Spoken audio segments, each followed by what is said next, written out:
It's the Orioles on Macedon. We welcome you back to Oakland as the Orioles will conclude this 4-game set against the A's, looking for one W to take across the bay.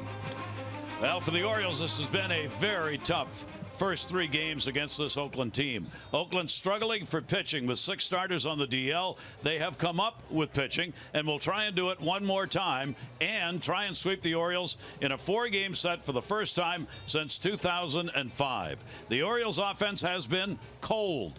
Not only do they not score runs, they had a run taken away. Could have had a lead last night. Here's what happened. This is the very first inning, and for the Orioles, a very big play. Adam Jones is on at second base. Hardy gets the double. Valencia will pick it up, get it into the second baseman. Relay will come to the plate. Adam Jones did not get a good jump at the plate. Call safe. But wait a minute. They go to the replay. Foot was up. Tag was on. The replay says out. The Orioles lost the run, and they would not get another one. They hit the ball hard. Mike Trumbo lining out Coco Crisp, top of the 4th inning. Also, Matt Wieters lining out Danny Valencia. J.J. Hardy an opportunity. Coco Crisp.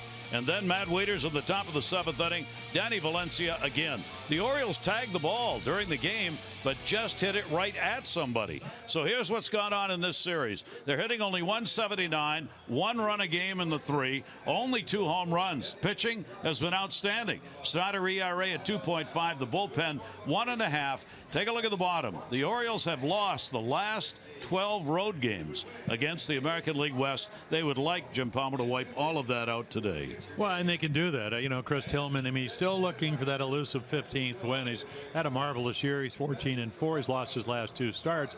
They haven't scored a lot of runs for him, so hopefully that'll change. But it even goes farther than that, Gary. You know, even when they scored the 10 runs in Chicago, they got all their runs in the first 3 innings. So 3 runs in the last 33 innings. We know they're a better offensive team.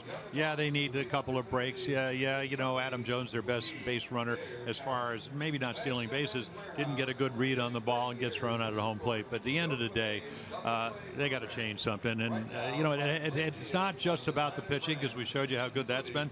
It's a combination. When teams play well, usually they pick each other up. So got to play in concert. Hopefully they'll be in tune today. Orioles need the middle of their lineup to get it going. Boy, it has been real tough for the big bombers for the Orioles, as Davis, Wieters, Trumbo are all struggling at the plate. And the other thing is, if you look across the diamond, Gary, what happens if you're Bob Melvin and you manage Oakland, because of how well their starting pitchers have pitched. You know, we knew Graveman was pitching well. He's now won 7 out of 8 decisions. But you had, Zach Neal come up out of AAA.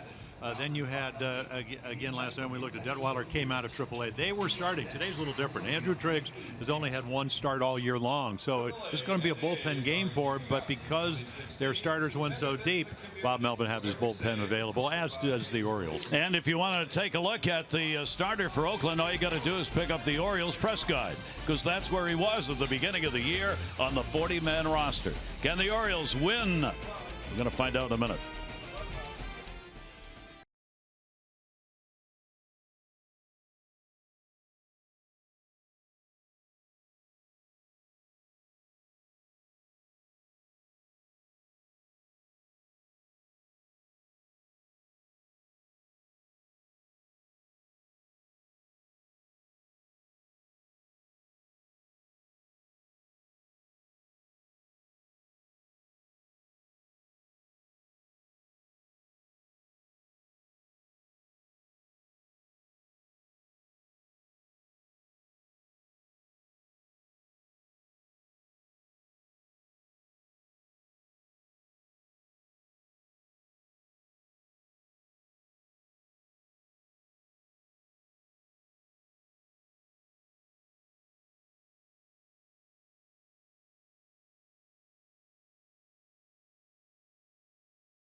Baseball on Masson is brought to you by Southwest. Transparency, low fares, nothing to hide.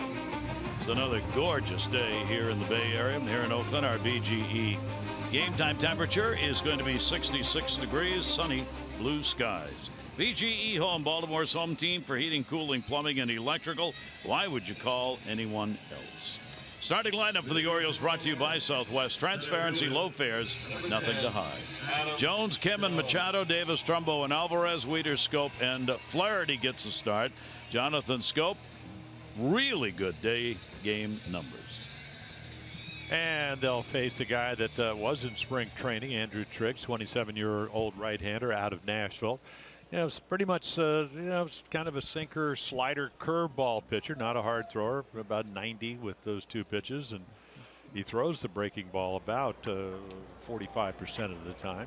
And the average is about 100 points lower when he does that. You can see lefties and righties. 3 of those 4 home runs by the right-handers, and the average just a tad for both righties and lefties under 300. Adam Jones will lead it off. Adam's got the big 6 for 12, a homer and an RBI in this series. He's got a 6-game hit streak. Delivered from the third base side. That'll be taken inside for a ball. Adams had the hot bat on this road trip and continuing it, in fact, through the month of August, as we are already at the 11th. Adam hitting .368 month of August, 2 home runs. That one is going to be in there for a strike. This is one of the few times that you look at the opposing starter and you find him in the Orioles press guide. Andrew Triggs was on the 40-man roster before was waived and picked up by the Oakland team. Jones will take that one down to third base. Healy is there and one away. Yeah, take a look at their defense. They played well in this series. Came in second to last in defense as far as amount of errors. Chris Smolinski and Valencia. Danny's been all over the place. First and third right field in this series. And then Healy, Semien, Muncy, who made the great relay throw to get Jones at the plate last night. Alonso and then Stephen Vogt. 2 of the actually make it 3 of the 4 games he'll be behind the plate. Young-Soo Kim back in the lineup with the left-hander last night. Detweiler shutting the Orioles out on 6 hits over 8 innings. And Kim not in against the lefties. Pitch will be taken for a strike. Kim has gone 1 for 8 in the series. And Orioles need some table setting here from the top of the order. Get some guys on, see if they can pick up some runs. Yeah, so there you go. That's against the right-handers, and that's why Kim is in the lineup. Select company right there. Altuve leading the American League in hitting, and Ortiz with the wow factor in his last year. That one's going to be taken outside. For Andrew Triggs, this is his 20th appearance, 2nd start not only of this year but of his career. Recall from AAA Nashville August 5 for an incredible 8th time up with the team. Oakland A's have noted they believe that is, not sure there's a record kept, but they think that's the all-time record for a player being brought up in the course of one season 8 times. Well, he's one of those guys that had options. And, certainly did. Yeah, Buck Showalter always talks about it. Again, sometimes you're on the yo-yo when you can be sent out and don't have to go through waivers. There's a nice breaking ball. So again, I mean, that's his bread and butter pitch. You already threw him a fastball, threw him a changeup. But at the end of the day, this is the lowest batting average, 245 coming in. His other start, it was against the Angels back on June 18. It was a game, and actually they didn't have a starter, so they started with the bullpen. He was working out of the bullpen. They let him work into the 4th inning and then brought on rest of the bullpen guys to finish it out. Didn't pitch particularly well in that start. He's faced the Orioles once, and that was back part of a day-night doubleheader in Baltimore in May. It's on the 17th, and that's the time against Baltimore which he worked an inning and actually struck the side out. Yeah, so 2 down, nobody on. Machado. Yeah, July 8th is the last time he really threw over 50 pitches, and that was 51. And then early, all the way back in May, 52. He'll be fouled back into the seats. Look out. I tell you what, he certainly has a guideline to go by. I mean, after watching the first 3 games, the first 2 by right-handers, and Detweiler, the lefty, pitching for the A's yesterday. Last 3 starters for the Orioles are not rotation starters. They have been fill-ins because of all the injuries that the pitching staff has suffered through. And Machado on a swing and a pitch away. Manny's had a couple of hits, 10 at bats in this series for the Orioles. There have been a lot of ground ball outs. The pitchers for Oakland have been able to keep the ball down, and as a result picking up ground balls. Detweiler did that in the ball game yesterday, and that one's going to be outside to Manny. Yeah, there is an art to, you know, and Stephen Vogt, who's caught the first 2 games, said, listen, this is a very aggressive club. They do lead the American League in home runs, but if you make your pitches, and they've done that early in the count, you will get some easy outs.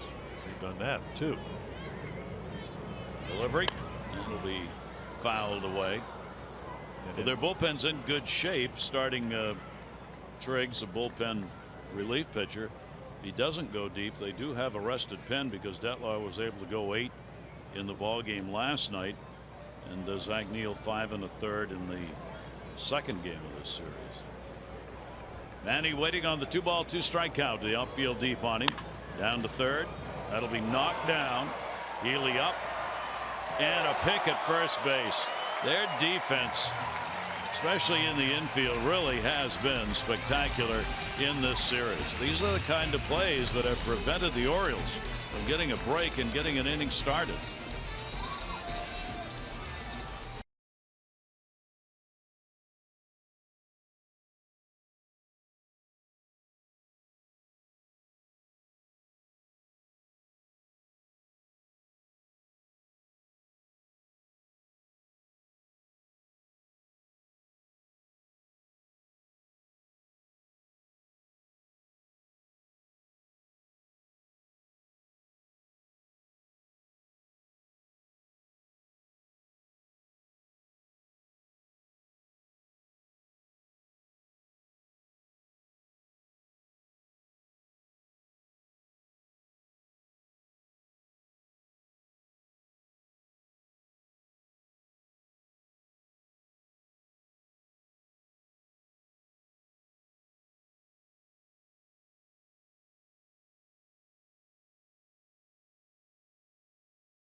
Great family here. They've been watching the Orioles. They've been on hand for a number of games.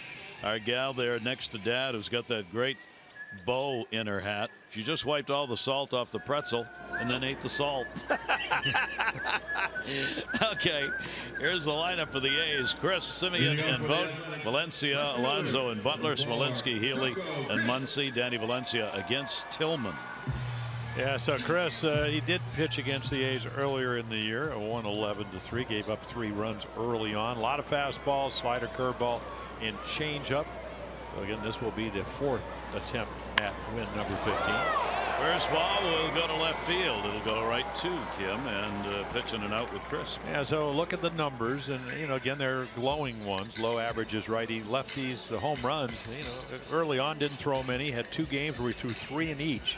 Lost one of them against the Yankees, 1 against Cleveland, and then has gone back to being Chris Tillman, which is the model of consistency.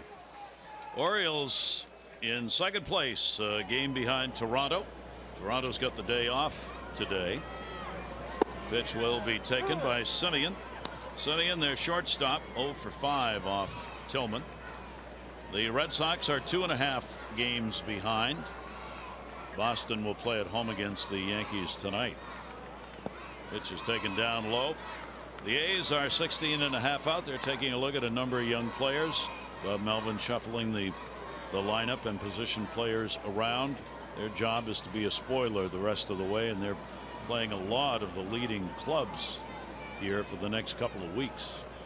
Chris Tillman's delivery, and that's going to be outside to Semien. Chris has had the tough first innings, 11 runs given up in the first innings of games. And that is the most of any inning that he has pitched. There he is standings. Yankees still in a wild card race. They are not in any sense out of the wild card race. Ground ball towards the middle. That's going to be a base hit. So Semien is on his third hit in 12 at bats in the series. Yeah, take a look at the Oriole defense. A little different. Kim Jones and Trumbull pretty standard in the outfield. Machado and then Hardy, who's been red hot, will get the afternoon off. Ryan Flaherty comes in, and Scope Davis, and then Matt Wieters. Third out of the fourth game in this series that he's done the catching. Take a look at what's going on. The wild card race right now. Baltimore, Boston with 1 and 2. Detroit's a game out of a wild card spot. Seattle 1.5. Houston 3.5 out.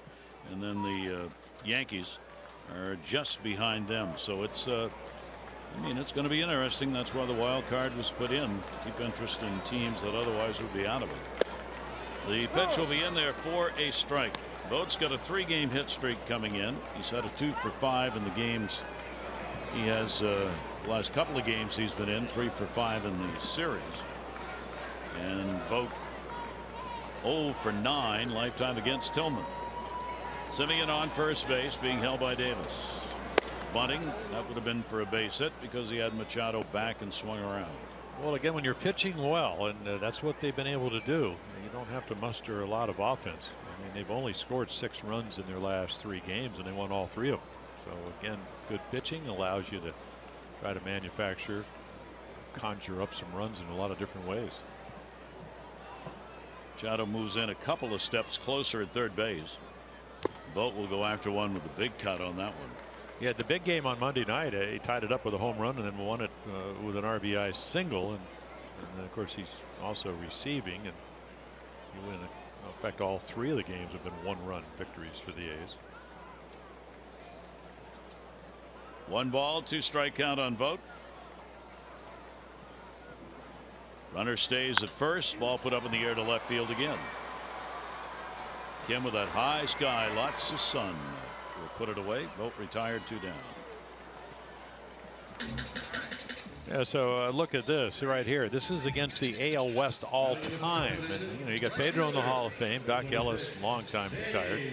Sale still pitching. Scherzer lights out now with the Nationals. And then Chris Tillman at 18 and 5. Fly ball pitcher, big ballparks. Orioles really since 2012, when he really came back and resurrected his career, have been a pretty good club. 4th start he's had here at the Coliseum. 1-0, 2.65 ERA in this ballpark.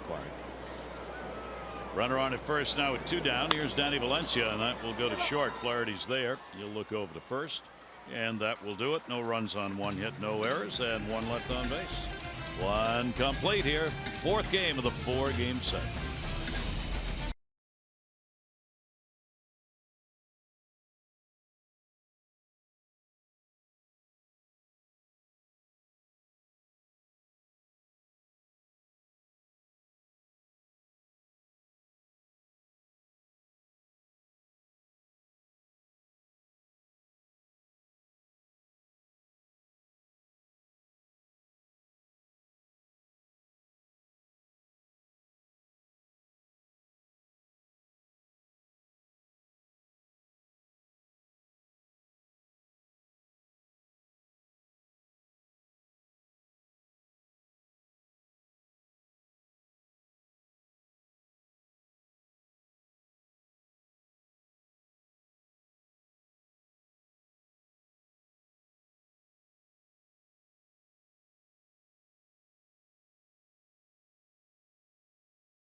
Dombrowski from Rosedale, 500 for being selected, another 500 for every Orioles home run hit today.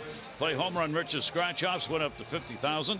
Or enter non-winning tickets for a chance to be the contestant of the game. Visit mdlottery.com/baseball. Orioles continue to be on top, 170 home runs leading the majors. 89 they've hit at Camden Yards, 81 they have put out on the road.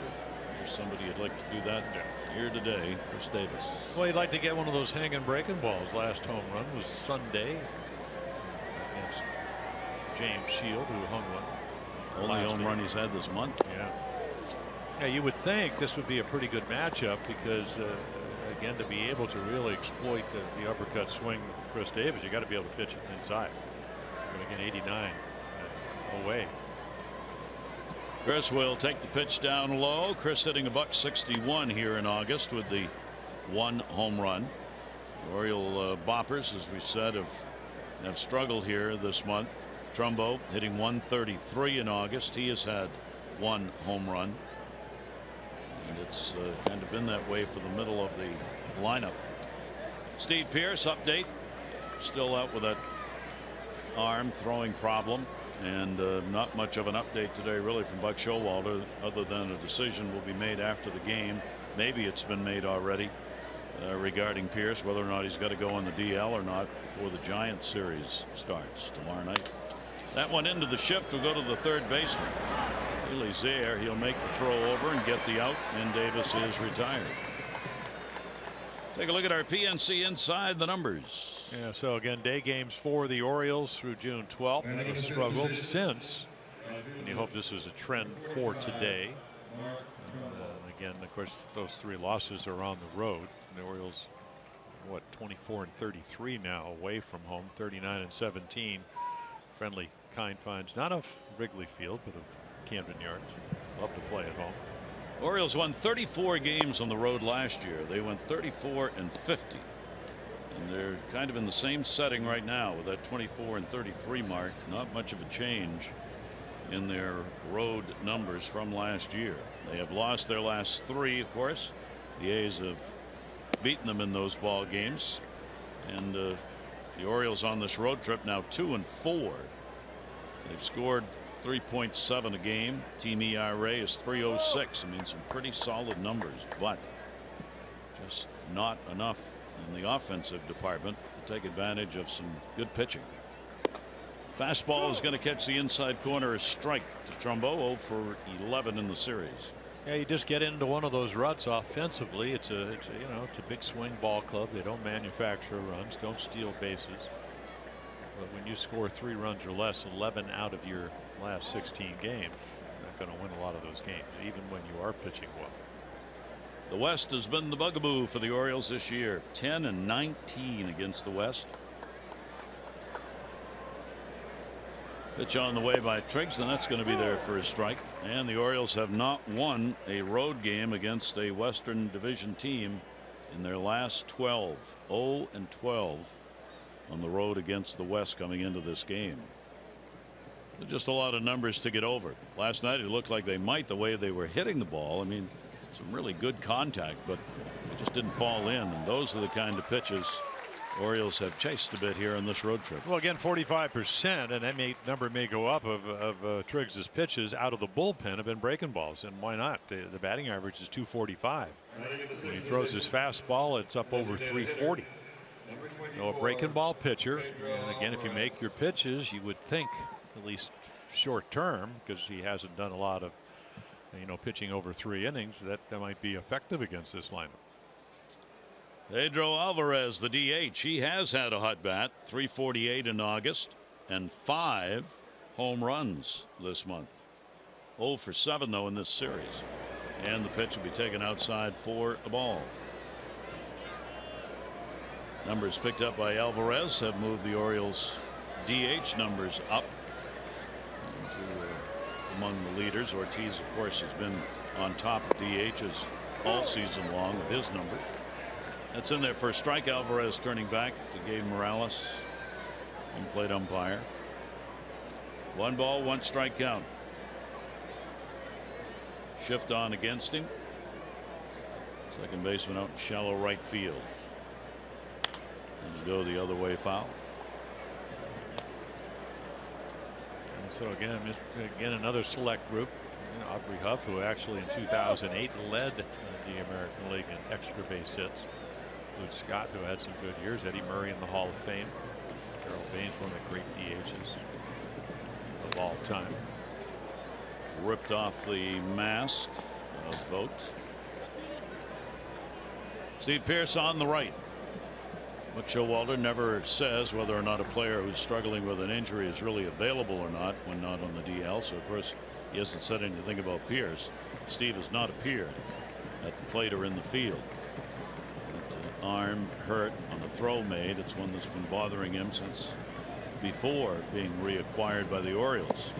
Swing and a miss. Play's got to be made at first base, and is. 2 strikeouts in the inning, 3 in the ball game for Triggs. And back to the mound in a scoreless game will go Tillman.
Talking about the Orioles on the road. This is since July 1.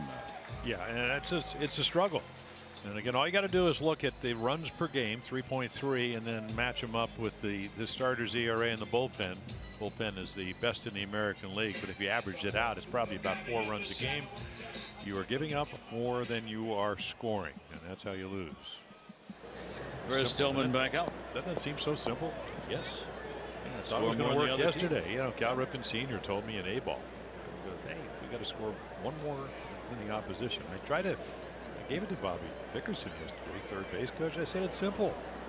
And he adopted it immediately. Well, yeah, but he doesn't by sending Adam Jones. And he got thrown out at the plate. But that wasn't really, that wasn't about Bobby. That was about a great relay play. And Adam just, with the twilight, didn't get a good read on the ball over Valencia's head and right. Alonso's had a 3 for 8. Yonder Alonso, maybe their best defensive infielder. Pitch will be taken. He has saved a lot of errors with the work he has done at first base. You've already seen him save 1 in this ball game on Manny Machado's ground ball to third. He's a really good defender, and he's gone well offensively for this ball club, especially against the Orioles. 7 for 17 this year against the O's. Go up in the air to left. Long run for Kim. Big foul area, and it'll be a foul ball. Yeah, you really need, well, you don't need, but it would be nice to have exceptional speed in this part. I think for young Soo Kim, he has played left field a lot better than maybe people would have anticipated. He's hit better. And they're starting out, what, 0 for 24. But boy, if you can look back at some of the great Oakland A's teams, world champions, 72, 3, and 4, they had guys that could really burn. You know, even Ricky Henderson, known for his stolen bases, was terrific left fielder. 1 for 6 off Tillman for Alonso, and he'll foul another one away. With the 3 losses by the Orioles, of course, in the first 3 games, they have lost the series. The season series, the A's will win it either 5-2 or 4-3, depending on the outcome today. The Orioles on the road now have won 9 series this year and lost 11. Their series record, and that's down low. The Giants are next, as the Orioles will go back across the bay tomorrow night. Dylan Bundy and Matt Cain scheduled starters. 9:30 O's extra, 10 o'clock for the ball game. But first, try and get a win here against these A's. Tillman's delivery, and that's off speed, and it's bounced off the end of the bat. Played over to Davis, and Alonso is retired. On Tuesday, the Orioles will be back home at Camden Yards on a big 2-game series against the Red Sox. Hope you'll show your pride. Paint the park orange. Both Tuesday, Wednesday games are at 7:05. Good seats available at Orioles.com or 888-848-BIRD. Billy Butler coming to the plate. Butler hitting .325 over the last couple of months. He had a tough start first month of the season, hitting .200. He has picked it up, and the DH will take the pitch outside for a ball. Yeah, game winner earlier on in this series, rifled one into right field. Butler's had a couple of hits off Tillman, 2 for 17, and one of those a home run. The A's have not scored any runs either, but they've held opponents down. They've had 6 runs over the last 3 games and winning all 3 of those games. Neither team has had many opportunities. Haven't been a lot of runners in scoring position in the first 3 games of this series. Butler will take it, and that's going to miss. Yeah, if you told Bob Melvin you're going to go into August and you're going to play the Cubs and then the Orioles, and you're going to score what 9 runs in 6 games and you'd be 500, 3-3, you'd go, really? They only scored a run a game against the Cubs when they came in. And he walked in. Oh, he didn't. 3-1, I Come believe. back, 3-1. Yeah. Well, Billy would go. I mean, why not? Well, a 3-ball walk is always an advantage in baseball, like the 4-strike strikeout. Yeah, I always like to punch guys out on the 2nd strike if they. And a swing and a miss over the top on that one. 85, feeding him some off-speed pitches. Yeah, well, that's a slider, and to me, that's one of the big differences. 11-11 last year, really got knocked around by Toronto. ERA 0-4 with an ERA of over 11 runs a game, but now 4-pitch pitcher. They're all different speeds. Just trying to time those 4 pitches. And he comes back with heat at 93. Yeah, you think, Gary, you're going to get a fastball 3-1. He throws you a cutter or a slider and then the high rider. So from 87 to 93, curveball's about 78. And the changeup a little bit lower than that. That is your Mercedes pitch track presented by Mercedes-Benz. The best or nothing, and that's what Butler gets here. Chris Tillman 11-11 last year, now 14-4. Tied for 3rd in wins. He has given up the 6th most walks in the American League. ERA of 3.5 is just out of the top 10. Jake Smolinski 2 for 4. 291, another of the young players involved in this series, as they will be for the rest of the year for the Oakland A's. Yeah, you look at his numbers, and they got him on waivers from Texas, and I think we've always known the theory about the A's, the money ball, hit some home runs, but on base percentage important. Through the minor leagues with Miami and then with Texas, always had high on base percentages. And I'm sure that came into play when they acquired him. We've seen in this series willing to take a walk. It's Chris Tillman here at the Oakland Coliseum. Foul tipped into the mitt, was held on to, and a 2-ball, 2-strike count.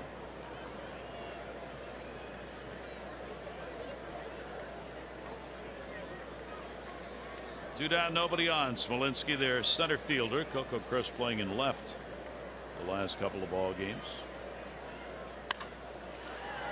Speaking of left, Kim. Already a busy day out there. He'll put it away. Tillman retires the side in order, and after 2, teams are scoreless.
Coverage of baseball brought to you by T-Mobile. We open our Major League Notebook to the East Winds page. Stephen Wright, knuckleballer, is going to miss his start against the Yankees tonight. He was scheduled to pitch, shoulder problem. Rodriguez will take his place, and Clay Buchholz is going to go back into the rotation as they shuffle that up. Troy Tulowitzki, red hot for Toronto. 296, 11 homers, 35 RBIs, and 40 right when they needed him, with Bautista going back on the DL. Michael Polina, he'll start tonight against Boston. 3-1 over the last 4, but 0-2 with a high ERA against Boston on the season. And the pitch will be taken by Matt Wieters for a strike. Yeah, you got to love the interleague play, don't you? Stephen Wright, 13 wins. They pinch run with him because he looked good swinging the bat. Pinch ran for Ortiz, drove back into the base and jammed his shoulder. Yep. Well, they lose a very important starter, the Red Sox do, and they've not been. Yeah, they don't think it's well. going to be. Apparently, from what I read, it's not going to be long term. But you know, Buchholz is what, 2-8 with an ERA of over 6 runs a game when he's had to start. There is no long term anymore. Yeah. This is August day to day 11. Yeah. This is right now on the inside corner for a strike. Matt's had a 1 for 10 in the series. Pitching of Oakland's really held him down. He's 1 for 17 this year against the Oakland A's. Straight up D against him, and he'll foul that one off, trying to get down the third base side with it. Well, for Matt this month, the 172 average. Yeah, it's kind of funny when you look at preparation for series. Curt Young's been in this organization either pitching or pitching coach for over 30 years, and everybody talks about his ability to try to program his pitchers to pitch well against the opposition. Towering fly ball, not deep. Danny Valencia. Wieters is retired. Want to check out behind the scenes moments, pictures of your favorite players in action? Follow at Masson Orioles on Instagram for photos, giveaways, and more. Again, that's at Masson Orioles on Instagram. Yeah, so you go back and you talk about Curt Young. You look at Graveman, high ball hitting team. You talk about the Orioles. He's a low ball pitcher. The same with Neal. And you get Detweiler, who really mixed his pitches well. Very aggressive. That's how he was able to pitch 8 innings. But at the end of the day, you can tell him how to pitch him. You still have to go out there and do it. That's what they've been able to do in this series. Jonathan Schoop with a 2 for 9 in this series.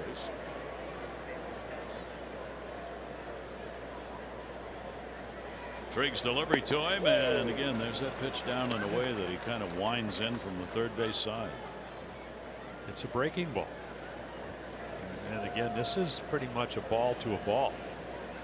See, it starts off the plate But again, the illusion is if you're a good fastball hitter, even though Jonathan's probably one of the better breaking ball hitters the Orioles have. So again, this may be Andrew Triggs. You know, he worked his way up at least last year in Double-A Bowie. He was 17 down to 17 closing. He's a finesse pitcher. You know, he favors the breaking ball and he can command it. So you would think he'd be tough against a fastball hitting team like the O's. Fouled outside of third.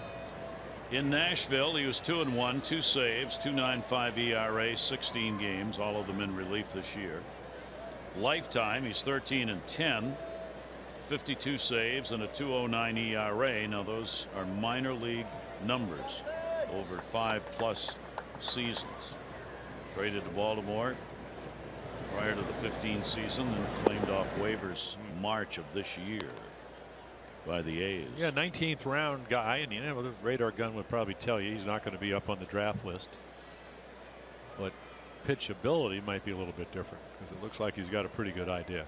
I think the big question, Gary, how many innings can he pitch? He just hasn't pitched a whole lot.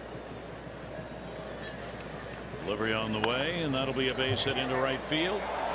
Nobody on first base. There's no throw to be made by Muncy after he got there, the second baseman. It's one of those plays, if you really get off the mound, which is what you're taught in spring training, everybody's yelling, get over there. It might have been close because Muncy's got pretty good range. Right there, if he picks it up, which he didn't, there might have been a play. Orioles need a few more of the little loopers and bloopers. Infield hits, American League leaders. Red Sox on top, Orioles third. That was a tweener. Outfield grass just over Alonso's glove at first. Like a 60-degree wedge. Here's Ryan Flaherty. Flaherty will take the pitch down low. Flaherty has not had an at-bat since July 30. That is a long time. It's his first appearance here in this series. So for Ryan, no at-bats in August. In at third base, Healy. Throw over will get Jonathan Schoop back. Scope's hit is the first for the Orioles. Each team now with one. All I know is that Ryan Flaherty and Trumbo, they came trotting in from center field where you do your early hitting. Mark Trumbo said he's found it. Flash has found his stroke, so we'll see, even though he hasn't played. In the air and a broken bat to left field. Coco Crisp.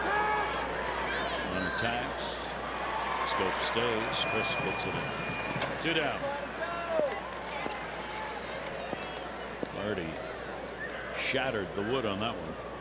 Top of the order, it'll be Adam Jones coming up. Yeah, there's no doubt that the Orioles, I mean, they're aggressive, anxious hitting team anyway. They get their pitch early, they're going to hack. And again, it really plays into the opposition if you make your pitches. And then just imagine you haven't played since last month. It's hard to take pitches. Yep. Adam grounded out his first time up. Overall, he's got a 6-game hit streak. On the road, he's got an 8-game hit streak. 15 for 36 during the road streak. Couple of home runs, 5 RBIs. And a little chopper. Simeon will go to second base, force out, no runs, 1 hit, no errors, 1 left on base. We go to the bottom of the third, no score.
by Southwest, transparency, low fares, nothing to hide, and by University of Maryland University College.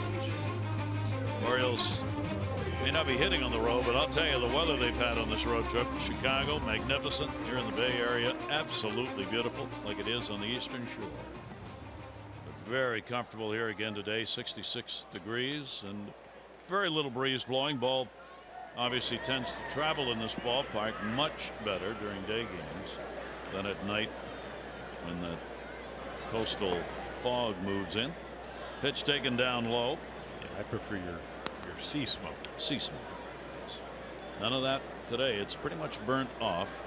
It's always there in the morning. But we will have the pigeons later on. They're well acquainted with day games. It'll be about the 5th inning. Yeah, they'll start circling. Well, the way this game's going, it may be 7. Usually it's like 3:30, but the game could be over by then. Way over.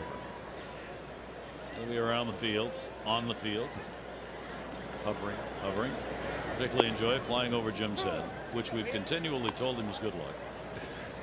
When a spot develops, a white spot develops on your head. Well, they're not pitching. They're seagulls come around here, and they tend to enjoy finding Jim. Through the netting too. That's amazing. I'll tell you this though, when it happens, your hair stays in place.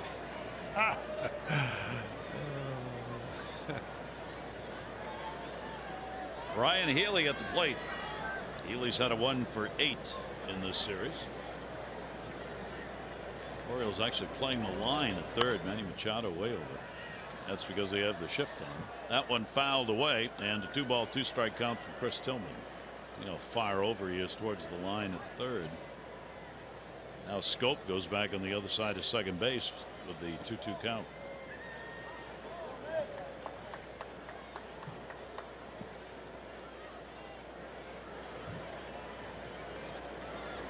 Delivery to him, and that'll go the other way down the line. And that 2. Take a hop off the facade. Yeah, it appears, well, again, we haven't really seen Ryan Healy hit that much, but you look at the scouting reports, talk to people that have seen him. You know, young hitter. He started to AA, AAA, and long swing, susceptible to the breaking ball, but again, good power in the middle of the plate. Tillman's pitch to him. Healy's been one of the leading hitters in the minor league system for the A's. It's only his 4th pro year out of the University of Oregon. 284 minor league average. He was 3rd among all minor leaguers in the A's system in hits, batting average, and 7th in RBI and doubles last year. That ball will be chopped to short. Flaherty on the charge. Healy is retired. There's one away. Our league leaderboard brought to you by Coons.com. Over 2 million vehicles sold and counting. Yeah, the 5th most wins, and it's a select group. Price got the 217 million. Sale, well, when he's not cutting up uniforms, one of the tough left-handers, the King, Felix, and then Jared Weaver over the last 5 years. But the best winning percentage of all those guys since 2012 is Chris Tillman, who's pitching for the Orioles.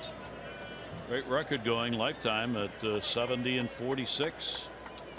Here is Mac Muncy batting 9th, 0 for 6 in the series. He goes to first in a hurry. Davis will take it to the bag, and there are 2 down. This ball game starting out exactly like the other 3, where the pitchers are dominating. A lot of first pitch swings, a lot of first pitch outs. Top of the order, Coco Crisp. Crisp lined out to left field. He going after the first pitch from Chris Tillman. In at third base again, Machado. Yeah, he led this series off with a double off of Kevin Gosman.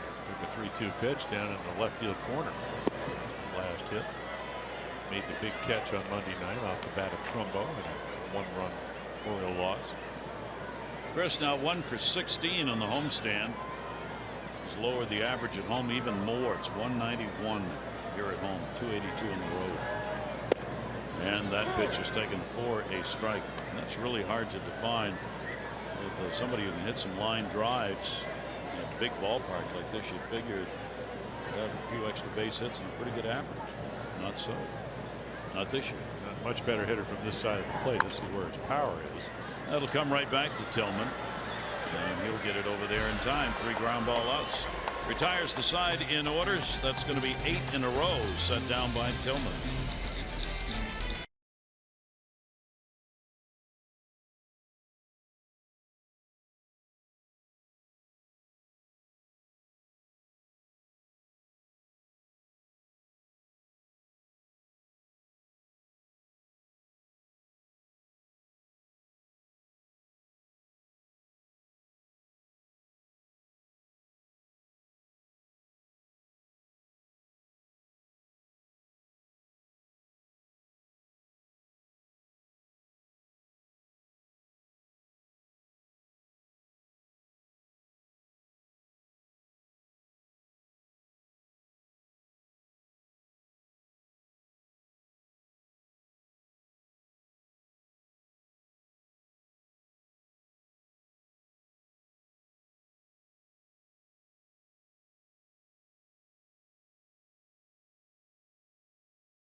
Fourth inning of Orioles baseball is brought to you by the RAV4 Hybrid. All-wheel drive and unexpected performance. Visit buyatoyota.com.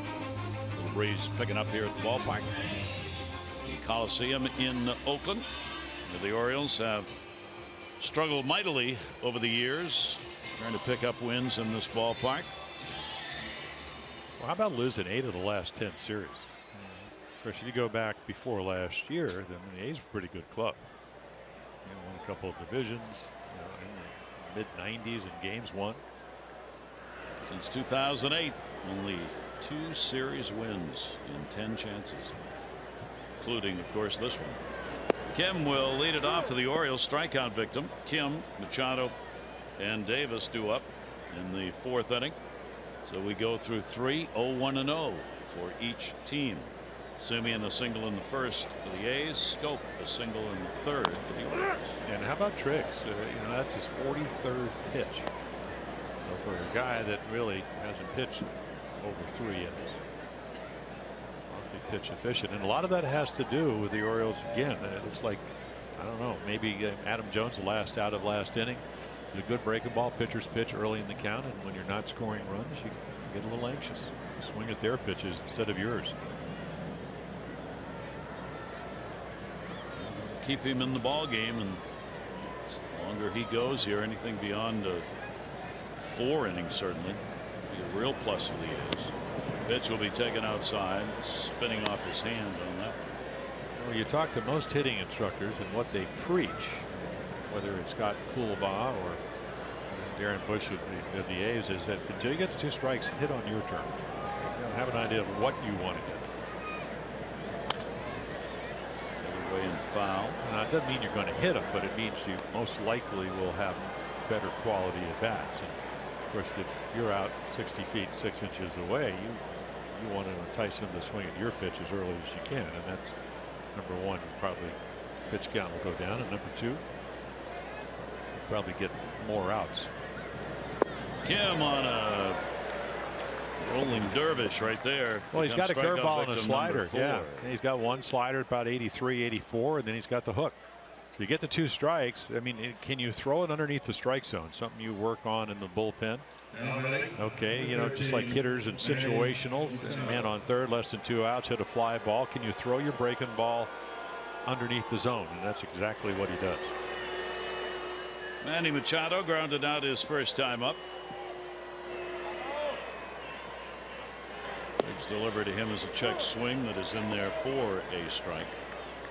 Orioles have added strikeouts on this road trip, a number they've been able to keep down for most of the year. That's risen up a bit here in the road trip, and as a result, of course, the walks go down. The Orioles Right now they are 11th in the league in walks and 8th in on base percentage. First half of the season they were significantly better in both of those categories. Pitch on the way by Triggs and a big swing and a miss. It's the right-hander struggling, trying to find a way to get to that pitch that ends up out of the strike zone. Well, to their credit, those are terrific sliders. Now they become, at least when I pitched, if a guy looked for a pitch, it's a little easier to hit than if you're looking fastball and you swing at that pitch. And of course, Triggs goes to 92. And again, trying to hit the outside corner, misses, and then you get probably back into a breaking ball count. So there you go. Pitches per game. That's the average. High of 50. Triggs delivery on the way, and that's going to be a base hit. Yes, underneath the glove of Muncy. So Machado gets a 1-out single here in the 4th inning, and the Orioles have their 2nd hit of the ball game. On Sunday, August 21, great promotional giveaway. They'll be texting about all season long. 1:35 Astros game, the Birdland Power Company Emoji T-shirt, digital version. Some of your favorite sluggers, kids after the game 14 and under, run the bases as they have every Sunday when the Orioles are at home. For tickets, Orioles.com or 888-848-BIRD. Cooling down a little bit. Family putting the jackets on. They're up underneath, covered a bit. And the pitch is taken by Davis, who grounded out his first time up. Yeah, Chris actually had a pretty good at bat. He hit it to the left side at Semien, who was the only guy playing on that side, and hit it hard. You got to like that approach. Orioles are 10th in the league in strikeouts now. The A's second fewest strikeouts. And held for a moment, but it's going to miss. Down low, maybe a little bit away. Kansas City among the top 5, but surprisingly, I think the team that has struck out the least are the Angels. They've not had exactly a ferocious offense this year. Sidearm delivery to first base.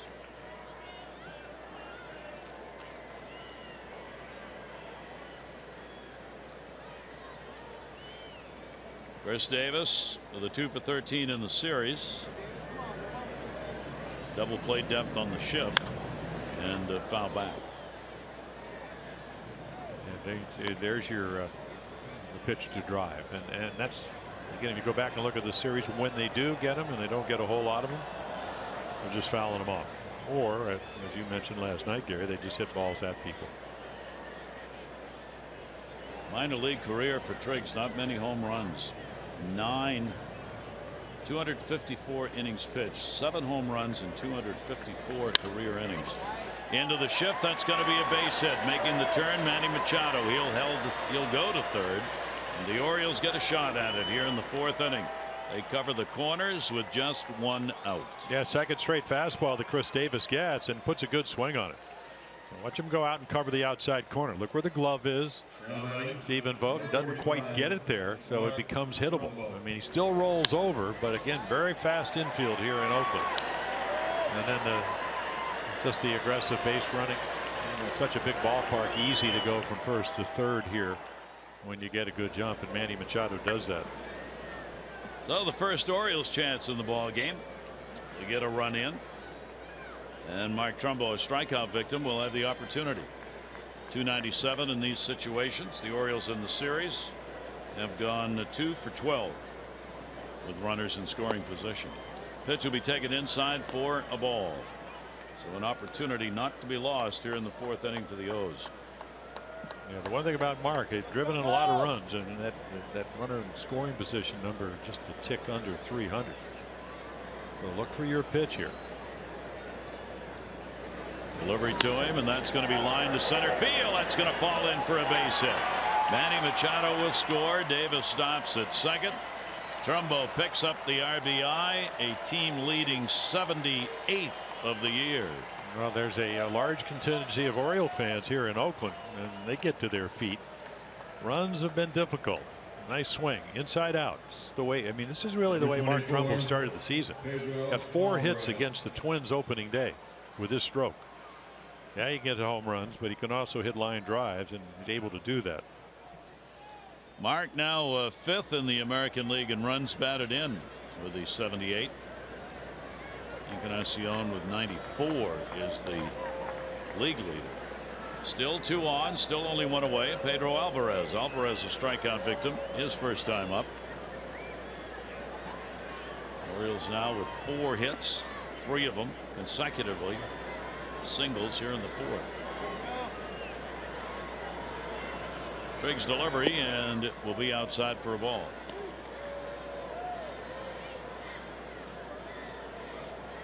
Alvarez has had a much higher average on the road than at home for the Orioles this year. He's 284 in away games, 230 at Camden Yards.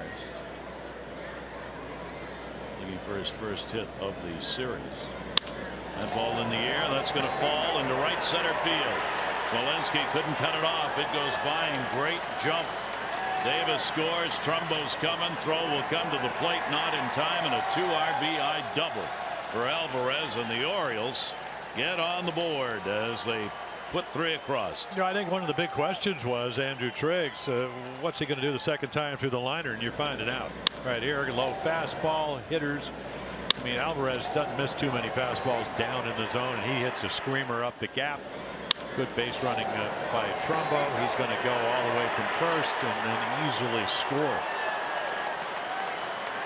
So now all of a sudden tables turn as Andrew Triggs tries to go through the lineup the second time. Visit to the mound as the bullpen will in a hurry start to throw. Kurt Young will go out and draw a little bit of time here. They had hoped Triggs might be able to get through 4 innings. He might, but not the way they'd hoped, as the Orioles have 4 consecutive hits. RBI by Trumbo, 2 RBIs by Alvarez. Number 32, LeMay in the bullpen. Matt Wieters. And the Orioles still with a chance to have even a bigger inning. 41 RBIs for Alvarez now at second. Matt Wieters flied out to right field his first time up. Infield will be shifted around on Matt. He'll take the pitch outside for a ball.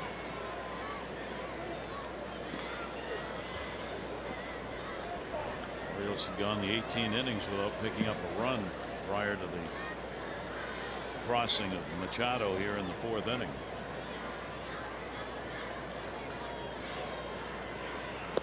Wieters 1-1. Yeah, it's kind of amazing. You play. I mean, this is the 4th game in the first 2. Gary, you mentioned not a lot of runs as you look at the pitch count. Andrew Triggs, but he only had 12 opportunities for runners in scoring position. 2 for 12 doesn't get you a lot of runs, especially when the 2 home runs are solo shots. Pitch on the way to Matt. Lifts that one up in the air to left center. Crisp. Comes in, puts it away, and staying at second base is Alvarez. 2 down here in the 4th inning. The Orioles came into this game on the year hitting just .224 against Oakland. That is the second lowest average against any team this year in the American League.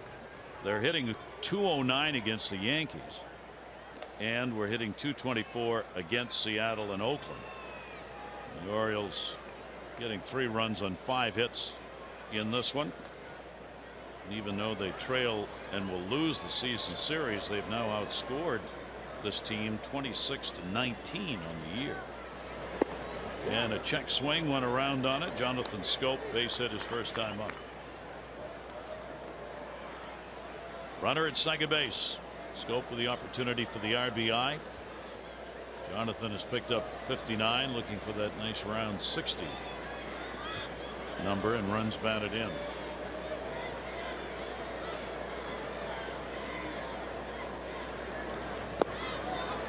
Not that one. Yeah, and he waves at the good breaking ball. Yeah, Bob Melvin on the field, the skipper's the A's, saying that it's amazing. At least his, as a former catcher, his assessment of Jonathan Schoop is how far he's come in such a short time. And part of it is if you don't make a good pitch with that breaking ball, it's become a pretty good hitter in those circumstances. Pretty good lead at second base. little number comes back off the fist. Played over to first base. That will retire Schoop in the side, but the Orioles have a 3-run, 4-hit inning. And the Orioles up 3-0.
Health partner for locations. Visit whywaitintheer.com. So there it is. The roller coaster ride really started when they went on the West Coast after San Diego. They had won 7 in a row, and then they lose 5, and then of course Tillman would stop that against the Dodgers. So again, now you would think if the pitching can stay the way it is, with certainly a very capable offense, we just saw that in this inning, that maybe that roller coaster ride will straighten out a little bit. Chris Tillman now with a lead to work with, going after victory number 15. The Orioles up. Well, the 4th time he's attempted that, and they had gotten him in that last inning more runs than they had gotten him in any of the other 3 ball games. Semien, who had a base hit his first time up, will take the pitch. Bottom of the 4th inning. For Chris, he's had a loss to the White Sox, a no decision against Toronto, and a loss to Colorado in those attempts to get to his 15th win of the year. And that one down and away. Good movement on it at 82. Yeah, real good. Yeah, Marcus Semien, really good fastball hitter. So when you add the slider, at least a more consistent one, it just gives you, hopefully, if you make your pitch, another way to get him out. Semien with a pitch outside, won't bite on it. Semien, Vogt, and Valencia are due up for the Oakland A's.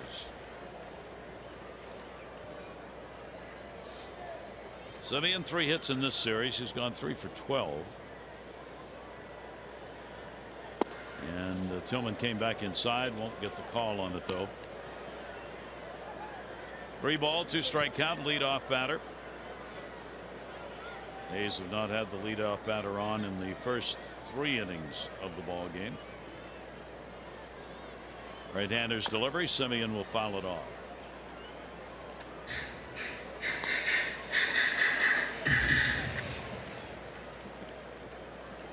Chris has not lost to this Oakland team with a 1-0 record this year and a 3-0 mark lifetime against the A's, and gets him on a swinging strike.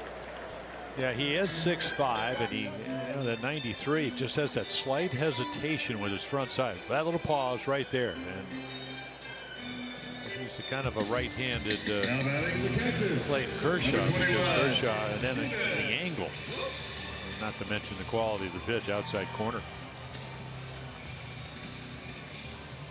So Tillman records the first out here in the 4th inning, and that will bring up Stephen Vogt. Vogt batting 3rd. Flied out to left field his first time up. He's had a hit in the 3 games played prior to this one in the series, including the home run. Loam still up in the bullpen. It's probably going to be it for Triggs, the bullpen starter in this game. Off the fist foul and no play for Manny Machado.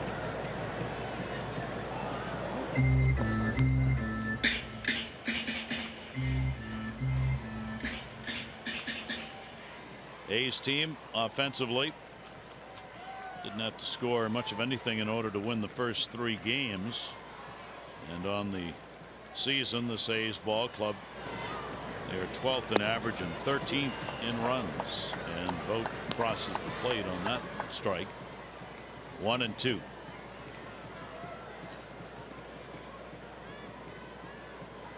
Bob Melvin's team love to find a way to get back to 500, but 51-63. It'll be a road here the final month and a half.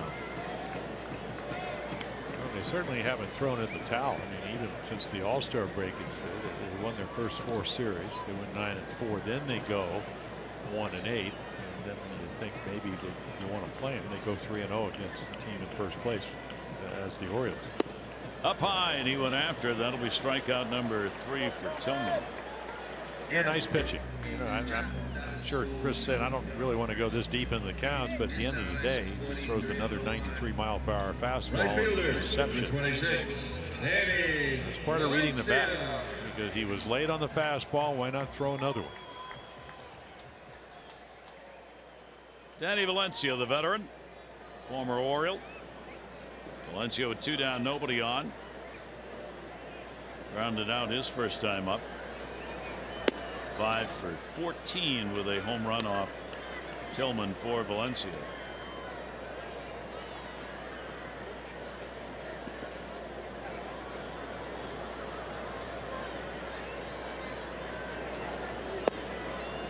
And that will just miss away. Valencia's chasing some pitches, so Tillman trying to see whether or not he would do it right there. Pretty good pitch. Yeah, he knows, because he did play for the Orioles. He knows how good an out over the plate fastball hitter, hanging breaking ball hitter he is. That one will also miss. And that's why he throws him a 2-0 slider. Thought he might get that pitch called.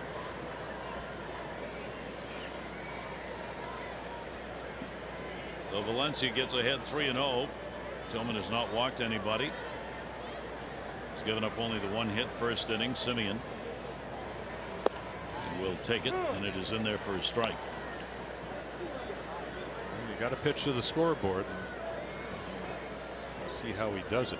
Fastball hitter. Most likely we'll see a fastball. All your pins are okay. When I get into these type of counts, I can command my fastball low and away. And a high strike taken, and Valencia will come back. Yeah, take a look. Weeder slides to the outside corner. He doesn't get it low and away, but he does get it on the corner. Matter of fact, he thinks it's outside. To me, it'd be a strike in our little rectangle. Full count on Valencia. And a shattered bat bloop. That's going to fall in for a base hit. Barrel of the bat down to third. So Valencia on the full count. Broken bat single is on with 2 away here in the 4th inning. Next Saturday, August 21st, 25,000 fans, 15 and over at the Stros game. Get the Crush Davis bobblehead, this great collector's item, available for the first 25,000, 15 and over. Get your tickets at Orioles.com or 888-848-BIRD.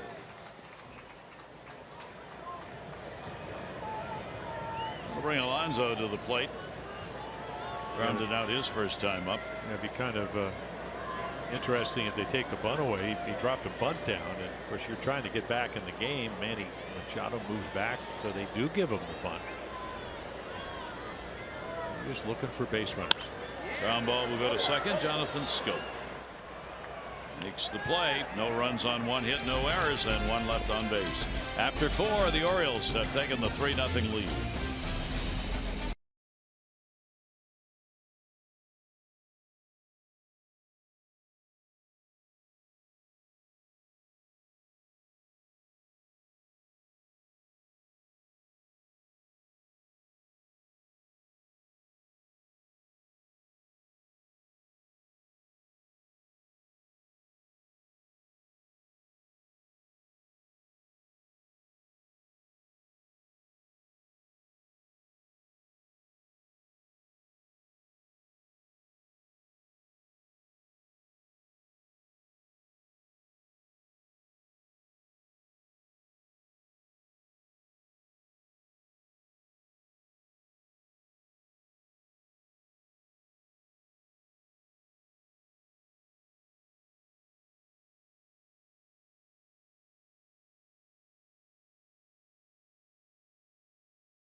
for the A's. Pitches really well. Only 1 hit through the first 3. Then they come up with 4 hits in the 4th inning and the 3 runs. The Alvarez double, the big one.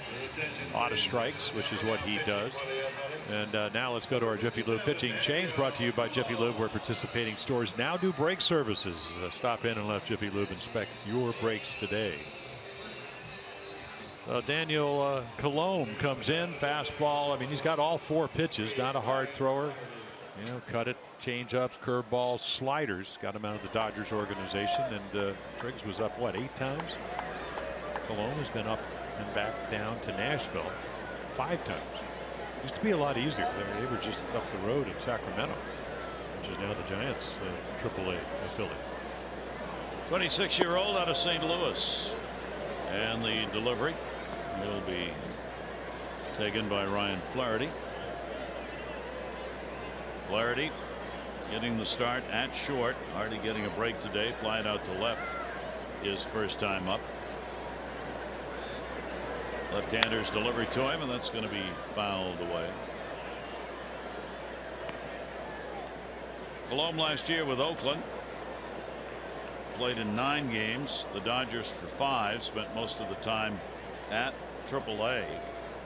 Major League came into the season only 19 games pitched at the major league level with no record. Colomb's delivery, and Flaherty will chop it towards second base. Once he on the charge, running throw. 1 away. Colomb facing the Orioles for the first time. Well, 4 pitching really came through the minor leagues, never started. So again, they maybe get 2 innings, something like that, keep them in the game. Orioles certainly, as all teams do, when you get a lead, want to add to it. Adam Jones an 0 for 2. Will be followed by Kim here in the 5th inning. It'll be the Giants tomorrow. The Orioles will have Dylan Bundy and Matt Cain game 1. Kevin Gausman, Madison Bumgarner in game 2. Wade Miley and Johnny Cueto in game 3. And much to Buck Showalter's delight, 3 different start times against the Giants. Down to third, off the glove of Healy into left field. He'll make a big turn. Coco Crisp bobbles, and he'll go to second. Yeah. That's why you make a big turn. And that's why you hustle all the way. I mean, he was sprinting and knowing that if the ball does get by him, it got slowed down because Healy knocks it down with his glove. So again, I mean, this is how you run right here. I mean, you're thinking double, and as it turns out, he's going to stop right here, and then Crisp misplays the ball. So it's going to be a single and an error, or at least it should be, not by Healy but by the left fielder. Crisp comes in, knows he has to hurry, and when he does that, because you're running, I mean, it changes the whole speed of the game when you hustle. Just the 3rd error Crisp has made this season, and it gives the Orioles a scoring chance, putting a runner at second base with only 1 away. Adam Jones continues his hit streak with a base hit to 7 games. And Kim will take the pitch on the inside corner. Kim has struck out twice. So the Orioles, another scoring opportunity. Shortstop Simeon backs off Adam Jones, so he'll get a good secondary lead. And it is there for a strike to Young-Soo Kim. Kim has not had a lot of chances this season in these situations, but he's gone 9 for 30. That's a .300 average. And he'll foul that one away, giving it the Ichiro follow through. Yeah, well, yeah, I mean, again, your body may move, but the bat tries to stay on plane. Not a lot of at bats against lefties either. Coming in only 12. So primarily kind of a platoon player.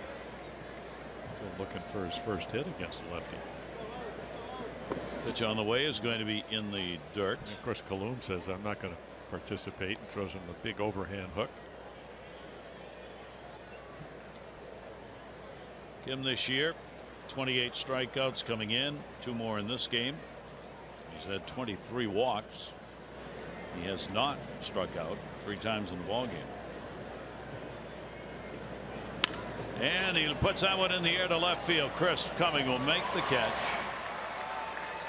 And Kim's retired. Adam Jones safely back to second base, second out of the inning.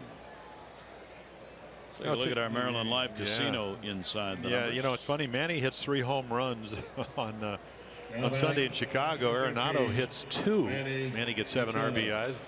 Nolan gets 5 RBIs, and then the next night they both hit home runs. They're both Gold Glove third basemen. They're going to pitch around Manny, and why not? And we had a chance to, with interleague play, to see Arenado come to the American League. Colorado beat the Orioles 2 out of 3. Actually, it was last month, but late July. Machado will get his 9th intentional pass of the season, and the Orioles will have runners on at first and second, with Chris Davis coming to the plate. So Chris being challenged right here with the intentional walk in front of him. See what he can do with it. Manny Machado is tied for 3rd in intentional passes this year. Ortiz 13 rather. Mauer's got 10. Then Altuve, Cabrera, Miguel Cabrera, and now Manny all have 9. So Davis, runners on at first and second. He's had a base hit, a run scored, and he is grounded out. Trumbo an RBI single. Alvarez a 2 RBI double. And the pitch is going to miss away for a ball. Get the matchup, lefty on lefty. For Chris, 234 off lefties and 210 off right-handers. Yeah, higher batting average, less home runs. 6 home runs, I believe. 17 against right-handed pitching. Well, the one thing he will do, and as you've mentioned many times, in fact, Peter Schmuck of the Baltimore Sun, the columnist, said they probably should lead him off because he walks so much. Leads the team. Yeah. And fouled off. You don't pay $160 million to get leadoff walks. Oh no, You're looking for RBIs and home runs. 2 of them out there. Jones with a 1-out single. Era moved him up, then the walk, intentional walk. Mike Trout leading the pack, and last year's MVP, Josh Donaldson. Well, the intentional walk, and then the next batter, Davis, he immediately falls behind. 3 balls and 1 strike. Well, let's see if he gives in. You know, he's got 4 pitches.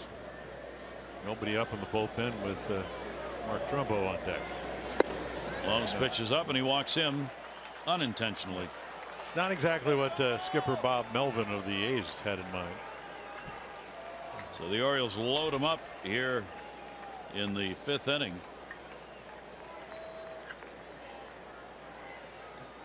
Number 45. 2 down, and Mark Trumbo coming to the plate. Trumbo had an RBI chance and delivered in the 4th inning when he got a base hit. Now the Orioles can really put some distance on if Trumbo can deliver here. Inside. Nice stop made by Stephen Vogt. As we mentioned, did a nice job in the first 2 games, both behind the plate and with the bat. And well, Mark Trumbo drove in the first run. Nice, controlled swing. That's what we're talking about right here. Hard slider down and in that easily could have gotten to the backstop. Pitch on the way to him. Trumbo will take it up high.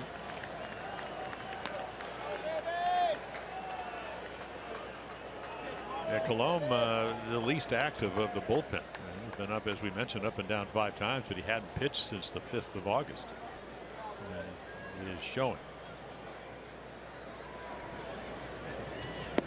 And again, that's going to be outside. So Trumbo, no place to put him. A 3-0 count. He's gone 3 for 12 with the bases loaded this year. He's picked up 6 bases loaded RBIs. Colomb in danger here of walking in a run. As he's swinging 3-0. You never ever know if you're pitching. And it's there for a strike. And you get the lefty Alvarez, who really hasn't had a lot of at bats against left-handed pitching. Only 27. 4 for 27 waiting on deck.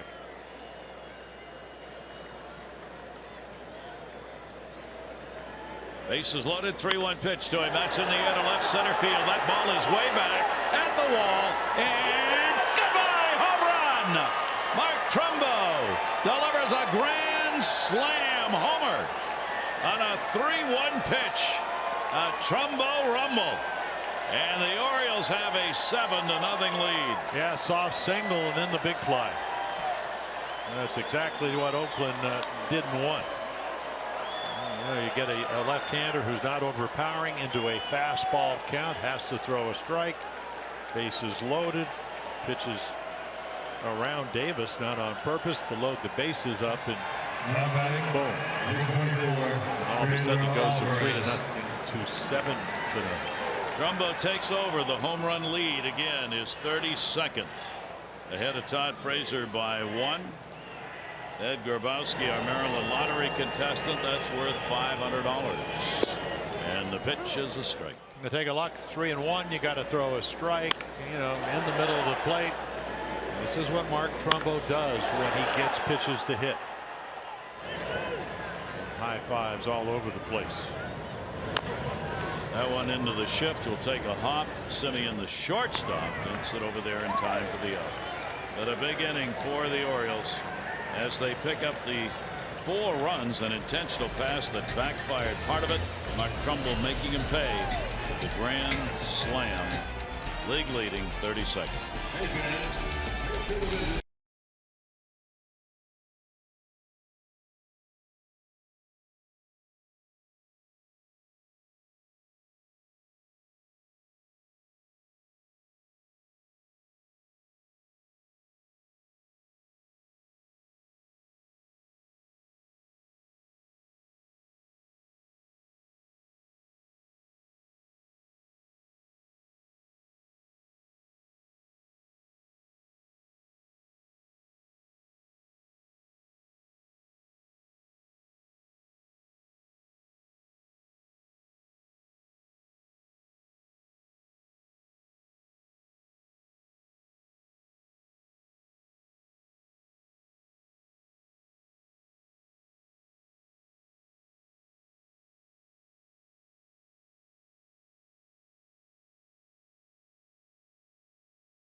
Game sweep. Gary Thorne, Jim Palmer, and for Trumbo, that's a 5 RBI day now, and another home run. Boy, that's what the Orioles were looking for. Well, they really were, and it's kind of, you just don't ever assume anything in this game. I think we found that out through the first 3 games, but that you kind of figured after you got by Graveman, who's been really pitching well, you might have had a little bit more of that, but that wasn't the case.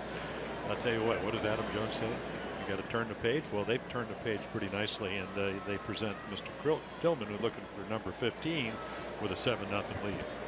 3 games in which the Oakland pitchers had kept the pitches down, hitting ground balls. In this game, they've not been able to do that. The Orioles have taken advantage of it, and Mark Trumbo, a 5 RBI game in his first 3 at bats.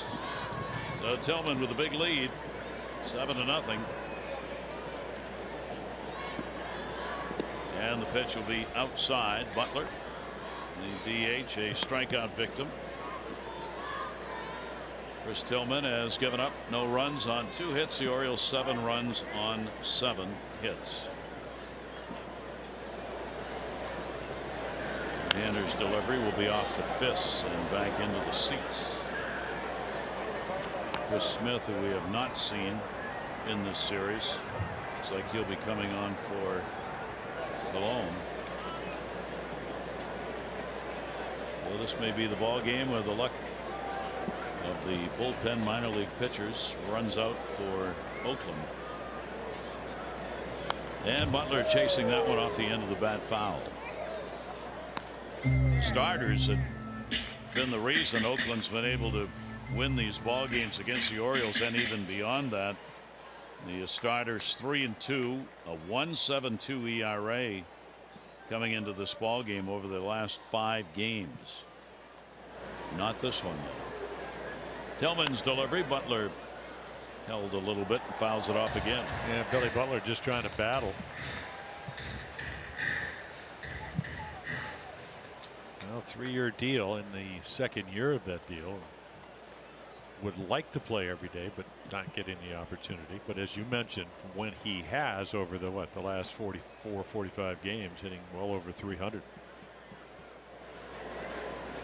And Tillman heard that one whistle by as he got all of it. Butler's on leadoff single.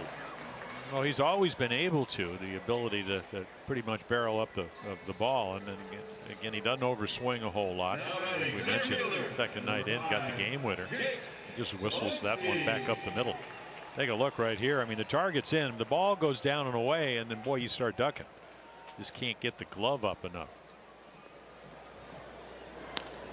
So the single will be the 3rd hit picked up off Tillman in the ball game, and that'll bring Smolinski up, their center fielder. Smolinski flying out to left field his first time up.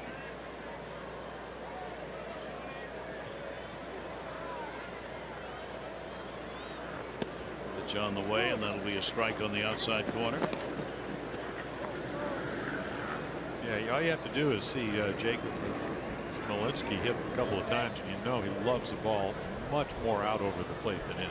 They were able to get in on his fist the night before last. A couple of hits, 2 walks. That one to left. Him right there to put it away. Runner halfway will go back. Smolinski's retired. Fireworks night. Another one's coming up for you at the ballpark. August 19. Astros will be in town, and the Baltimore Area Credit Unions present the fireworks after the ball game. Get your tickets at Orioles.com or 888-848-BIRD. The ever present, always beautiful, always in style, never out of fashion Orioles shirt. Healy grounded out his first time up. Butler still at first base, 1 down. And will take the pitch up high for a ball. Team with Chris Tillman on the mound, 19-5. So if they can win this one, quite a mark. 20 wins in Chris Tillman's 25 starts. Fouled off. And Healy. Well, he's been able to do, Gary, what you always strive to do if you're a starting pitcher, is just be consistent. And from the 5th of July to about the 21st, he pitched 4 games, 7 innings in each of them, and gave up 4 runs. That's when the Orioles were struggling a little bit. He won 3 games right before and after the All-Star game in 7 days. So you don't often get a chance, with the 4-day break. Didn't make the All-Star team, even though he was 12-2 at the time. So we got to start the second game afterwards after he'd won 2. And as Dave Wallace's pitching coach says, he just gives you a chance to win pretty much every time out. Throttled back on that one. It'll be up high though, and Healy works the count to 3 balls and 1 strike. It's pretty significant lead as you look. I mean, if you have 4 pitches, that's how you have those numbers. You can get a guy out more than one different way. Add the slider. The curveball's not working. The slider usually is. Ball tagged to left field. Kim going back, looking up, and off the scoreboard it comes. The break by Butler. He'll go to 3rd. It's gone. It's out of here. It got in between. Yeah, I think Came back on the field, but that ball's going to be a home run, a 2 RBI shot. Healy gets it. Yeah, we saw what Trumbo did on the 3-1 pitch off of Colomb. And right there, Healy's got some power, and again he's looking fastball, and it's going to get over the scoreboard and hit that red sign. And the ground rules tell you that's a home run. So they get 2 quick runs back. That was up above the yellow line, and that's enough for the homer. So Healy delivers the long ball here in the 5th inning, puts him on the board, makes it a 7-2 ball game. Healy gets number 4 and now has a dozen RBIs. Base is empty, 1 down. 402 on that drive. 402-foot line drive. Muncy grounded out his first time up. Pitches in there for a strike. 2 runs, 4 hits now for the A's.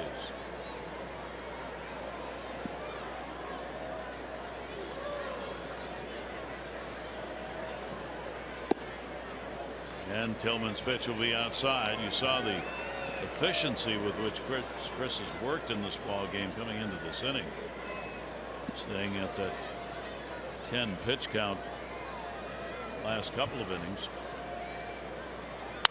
Ground ball towards the hole, but hit very slowly. Schober makes the quick toss on a speedy Muncy, and there are 2 down.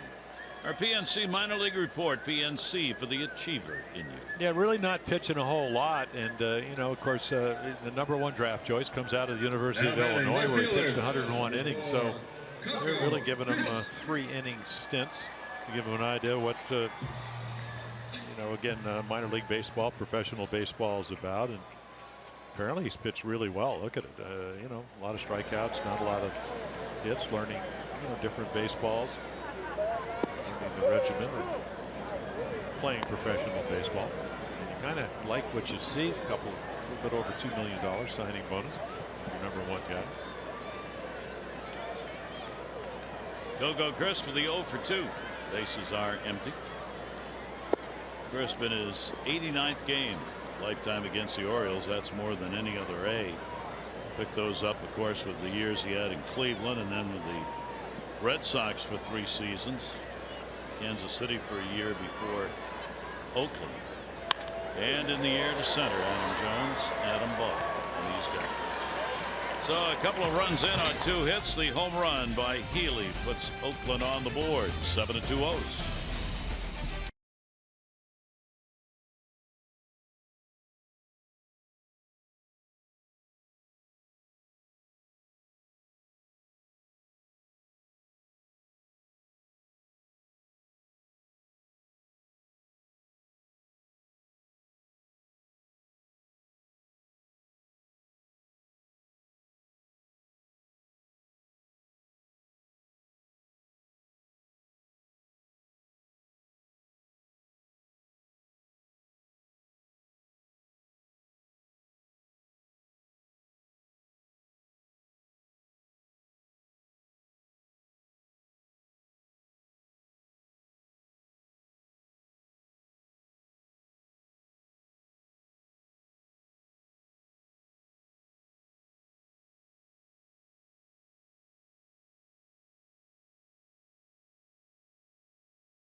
Success for Jason Hamill. 5-0 record and a 1.16 ERA. 5 starts since the All-Star break. Cubs moving in on a division title. They're at St. Louis tonight. J.A. Happ, 6 shutout innings versus the Rays. 16-3 his record. 4th Toronto pitcher to win 16 or more in his first 19 decisions. And Jason Worth of Washington on base via somehow the last 40 games. Worth on base percentage flying upward. Yeah, so Chris Smith comes on, pitched with Milwaukee and Mariners organization, Red Sox at the big leagues, a couple of years in independent leagues. So I tell you, I don't care, you know, who you are. It's great to be in the big leagues. So having a chance to pitch in this game. See, not a real hard thrower, finesse guy. Matt Wieters leading off against him. 0 for 2, a couple of fly ball outs. Colomé gave up 4 runs, 2 hits in an inning. Grand slam, the big blow, of course, by Trumbo. Smith has faced the Orioles once 2008. How about that? Back on September 2 of that year. Another pitcher who has bounced around majors, minors. Selected from Nashville on Sunday. First stint with the A's this year. And his first stint in the majors since 2010. Actually starting down at AAA Nashville. He would have been somebody other than maybe Triggs to start this game, but they went with Andrew Triggs, who pitched really well for the first three. Ran into trouble the second time through the order in the fourth. And he will start this out with a walk. So a leadoff walk for the Orioles here in the sixth inning to Wieters. This copyrighted telecast presented by authority of the Orioles may not be reproduced or retransmitted in any form, and the accounts and descriptions of this game may not be disseminated without the express written consent of the Orioles. Jonathan Schoop, a base hit, 1 for 2 in the ball game. Chris Smith was in the Mariners farm system in 2011. He was out of baseball in 2012.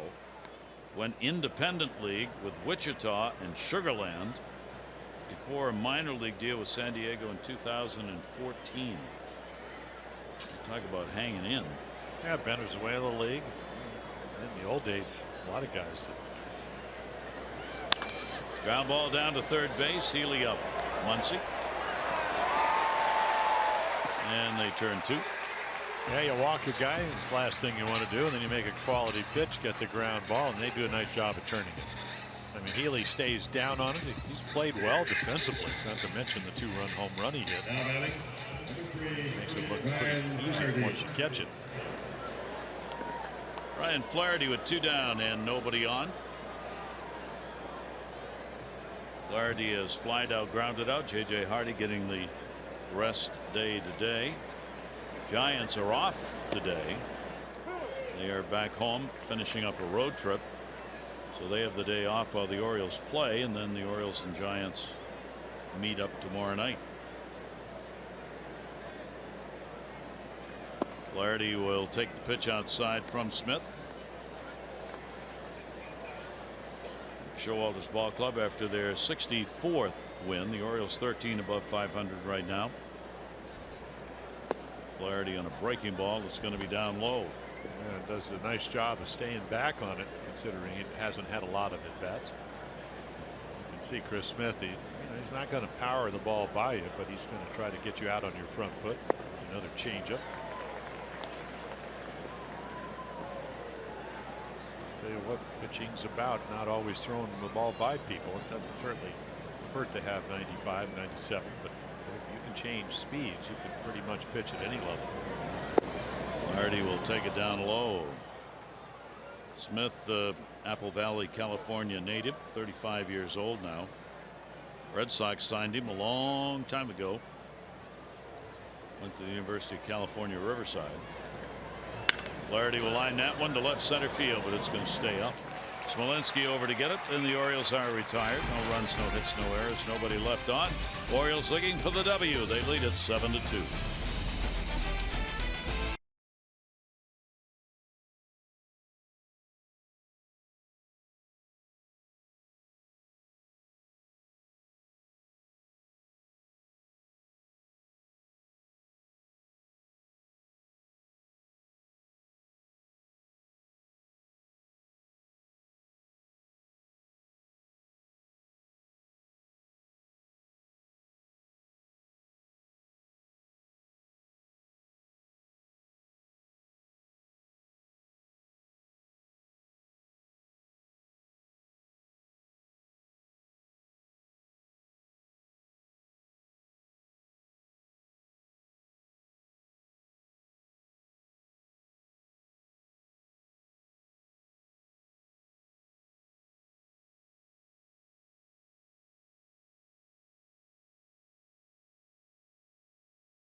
For the ball game, talking about since coming over from the Mariners, what makes him successful? What's the difference?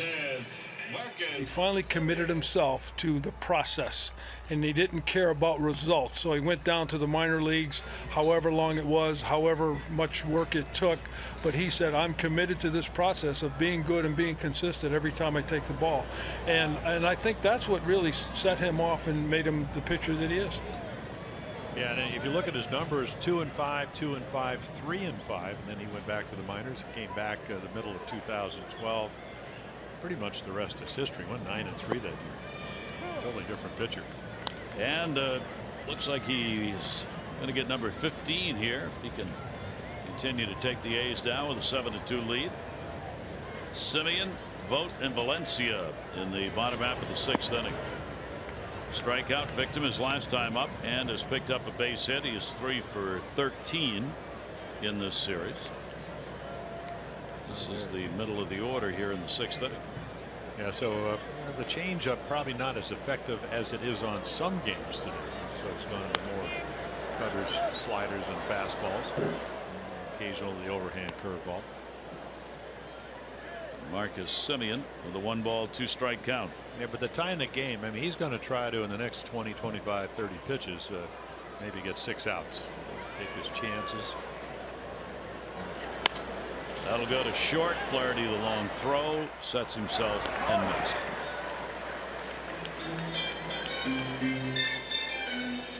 So there you go, and this is how it happens. The lowest ERA, that's Bundy because he hadn't pitched that much. Now batting the catcher. Gets a lot of runs. Tillman, middle of the pack. Jimenez gets a lot of runs, but again, the high ERA, so not as many wins. And then, of course, Kevin Gausman, he doesn't get any runs, especially on the road. But he's looking forward to hitting off of Baumgartner on Saturday. He said, I'm sure he got my scouting report of hitting off Bud Norris in Dodger Stadium. The ever dangerous at bats for pitchers. Yeah, well, Stephen Vogt. Things goes well. The 8th place hitter will get on and he'll get the bunt or attempt it. Vogt will take the pitch away. Tillman hasn't walked anybody. He has struck out 3. Only 2 have been left on base by the A's. Neither of those in scoring position. Home run by Healy. 2-run shot accounting for the A's 2 runs. Trumbo's had the grand slam for the Orioles and an RBI single. 5 RBI day for him, and the other 2 went to Alvarez as he picked up a 2 RBI double in the 4th inning. Orioles with the count go into the full shift in the infield against Vogt, and the 1-2 delivery to him will be outside. It's been a while for the Orioles big bats to come through, and they have in this game. Machado scored twice. Davis has scored twice. Trumbo, he's crossed the plate twice. RBIs coming from big bats in the middle, and that's going to be there, and he walks away. Yeah, Stephen Vogt says there's no way he's going to throw me another fastball. And take a look at our Nissan Pitch Cat. You know, sliders and changeups, and then boy, sneaks one right out inside corner. And again, he's probably not happy. He's happy with the result, but he missed his target probably about 6-8 inches, but still gets the strikeout because of the pitch selection. So Tillman with 2 down here in the 6th inning. Valencia's had a base hit. He is 1 for 2. And he will take the slider down low for a ball. Orioles have seen 3 pitches so far. Andrew Triggs the starter, 3 runs, 5 hits over 4. Colon worked the 1 inning. The grand slam from Trumbo, 4 runs, 2 hits. Chris Smith on. And that will be outside for a ball. You know, he wants to get ahead of Daddy Valencia so he doesn't have to throw him fastballs like he did the last time. 2-1 fastball into center field. Sometimes you just can't do it.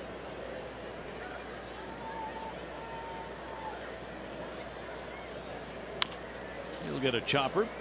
Third base backing up Machado. A strong arm will record the out. So a solid inning sets them down in order. 6 complete here in Oakland, and the Orioles have a 7-2 lead.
highlights. Third inning, nothing game. And Tillman is just kind of mowing them down. And, you know, fastballs, using all his pitches. There's another high fastball. Both can't get to it.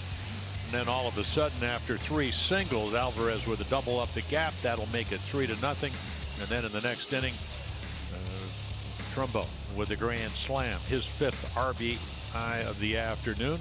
Those are your Geico highlights. 15 minutes could save you 15% or more on car insurance. Visit geico.com for a free rate quote. Adam Jones, a base hit his last time up with score in the grand slam. 1 for 3 in the game, 7-game hit streak. Big series for him, 7 for 15 with a home run and an RBI against Oakland on the year, hitting over 320 now against the A's. Selective, you know, it's kind of interesting if you look. I mean, Brooks was, you know, one generation, then Cal comes along. Both of them end up in the Hall of Fame. When you look back at Oriole lore, there will be this generation where Adam Jones was able to do similar things that Brooks and Cal were able to do. Pretty good heater right there to him. Well, it's only 87, but the other stuff, you know, again, the ability to change speeds with his slider and curveball, breaking ball makes 87 look a little firmer.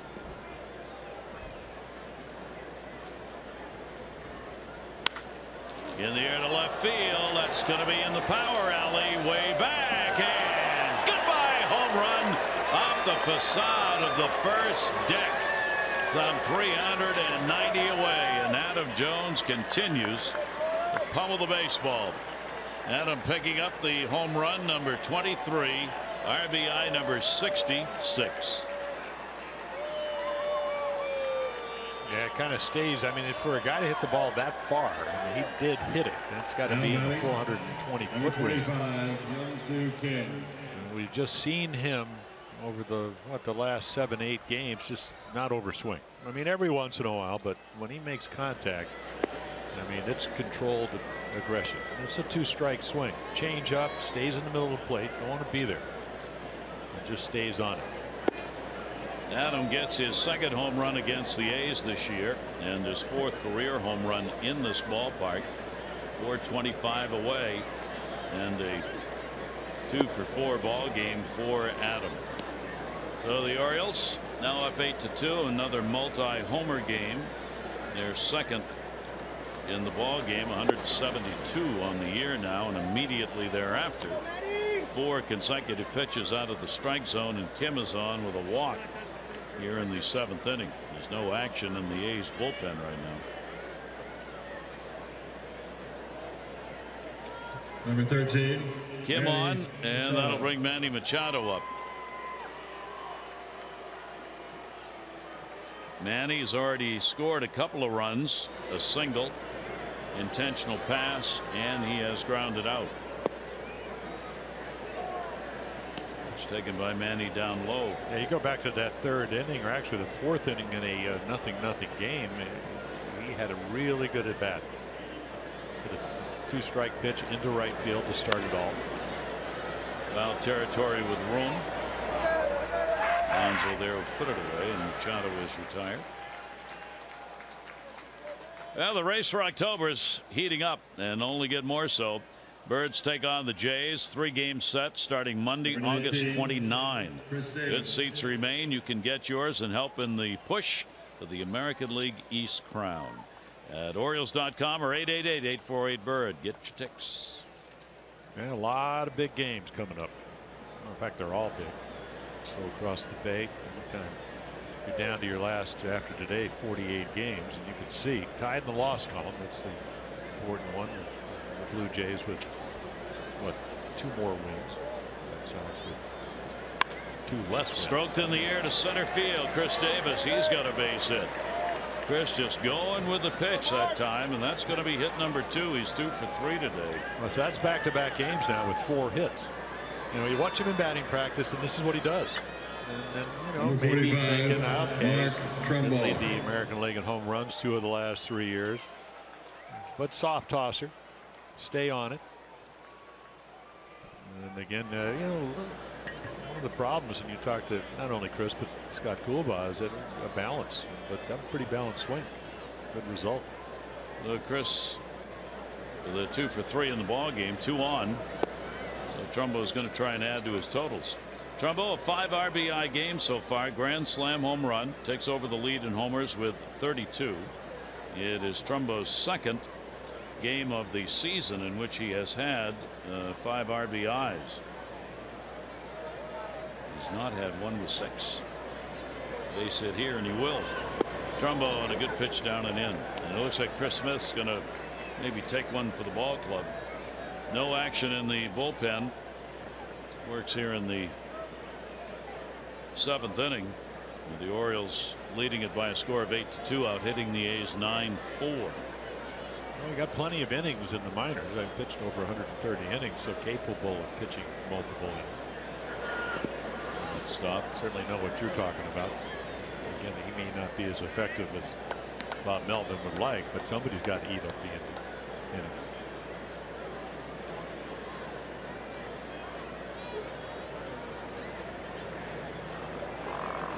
You might see Mark Chepzinski come in and maybe get a little bit of work. We haven't seen him in this 4-game series.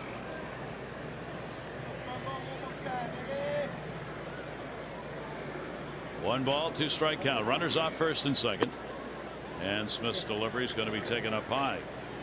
Well, Chris Smith trying to hold the fort here as the Orioles got at it in the 4th inning. 3 runs, 4 hits. 5th inning, 4 runs, 2 hits. Now have added a run on the Jones home run in the 7th, and a chance for more with only 1 out. Trumbo will take it, and it's a called strike 3. First strikeout for Smith. Now looking for outs, and what right to the outside corner, a little floater, looked like a changeup, similar to the pitch that Adam Jones Number hit for the home 24, run, but Pedro a little bit better Alvarez. located. 35-year-old right-hander on the mound, 2 on behind him. Alvarez a double, 2 RBIs in the 4th inning. His first hit of the series. So he's 1 for 10 against the A's.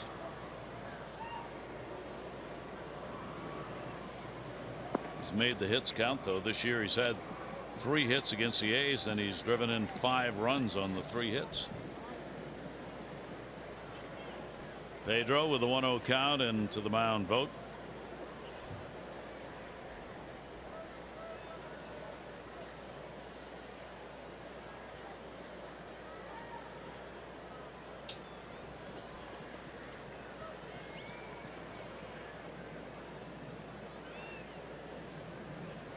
Infield shift on against the Oriole DH. He'll go into right center field. That's going to fall in for a base hit.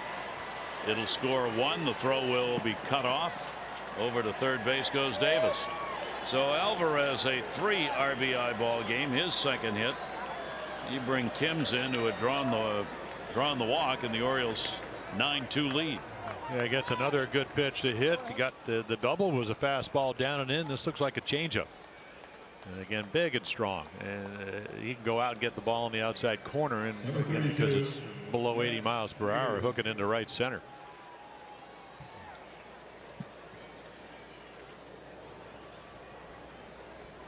.42 RBIs on the year for Alvarez, with the 3 he's added in this game. First and third for the Orioles.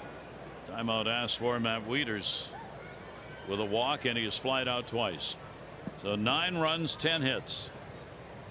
As the Oriole bats come alive here in game 4, looking to avoid the 4-game sweep. Orioles had not been swept in a 4-game series by Oakland since 2005. That was in Baltimore. Oakland had swept them here in 4 games in 2004. The Orioles now a 7-run lead here in game 4.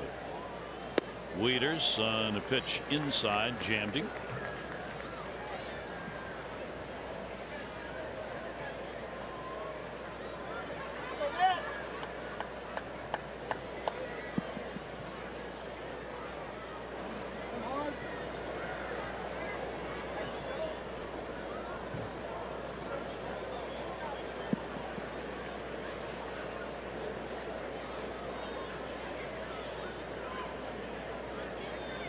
Smith's delivery to him, trying to stay in, did, but too far in.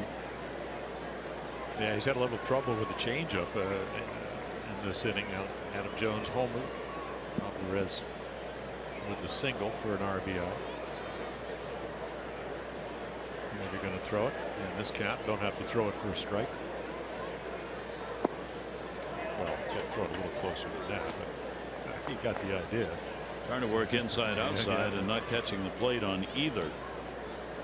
The count goes to 2-2. Davis at third base, Alvarez on at first.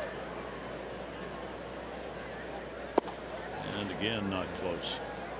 Yeah, you get to this level, and you know, I mean, the Orioles are exhibiting their Alfred E. Newman offense today. What me worry? So well, we didn't score runs for 3 rounds. You know, we're going to get our pitches. Took about 4 innings for that to happen, and now all of a sudden, it looks like they're the Orioles of old offensively. 3-2, runner goes. Had a double clutch on that one. Shortstop Simeon, shading his eyes, finds it, and will put it away. Orioles are going to pick up a couple of runs. They'll do it on 3 hits. They leave 2. Adam Jones leading the inning off. Home run number 23. 9-2-0. You know what time it is. Time for the 7th inning stretch.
The solo shot, number 23, and a grand slam by Trumbo, taking over the home run lead again.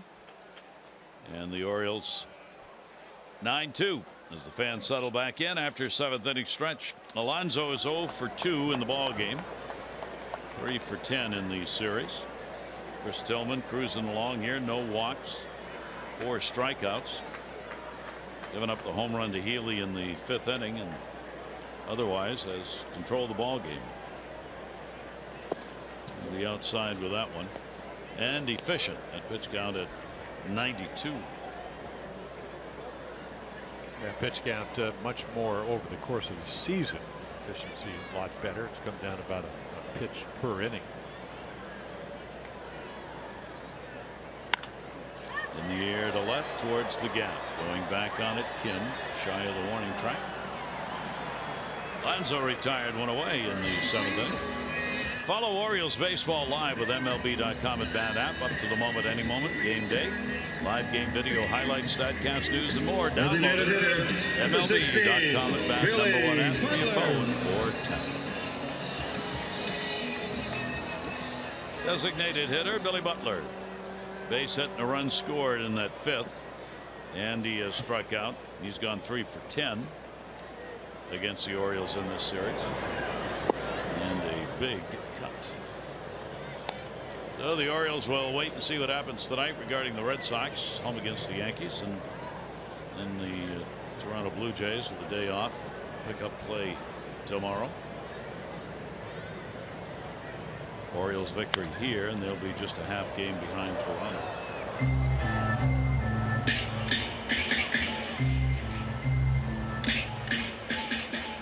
There are the numbers right now.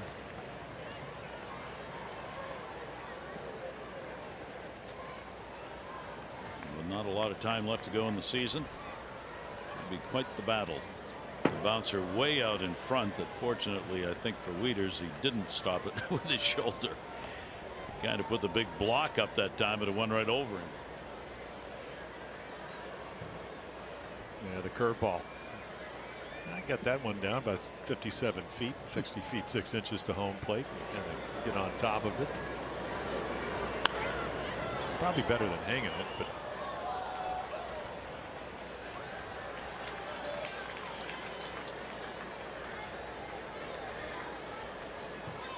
Toronto's going to be opening a series at home against Houston tomorrow, while the Orioles move over to play the Giants. Butler somehow reaches one way outside.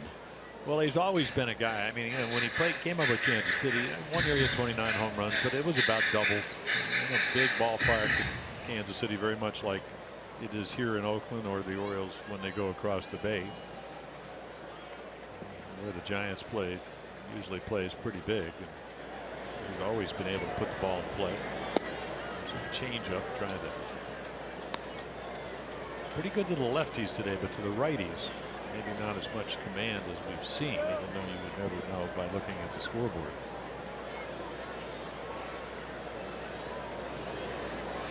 And Butler takes a pitch. It'll be outside. There's another one. So the count full, 3-2 on Butler.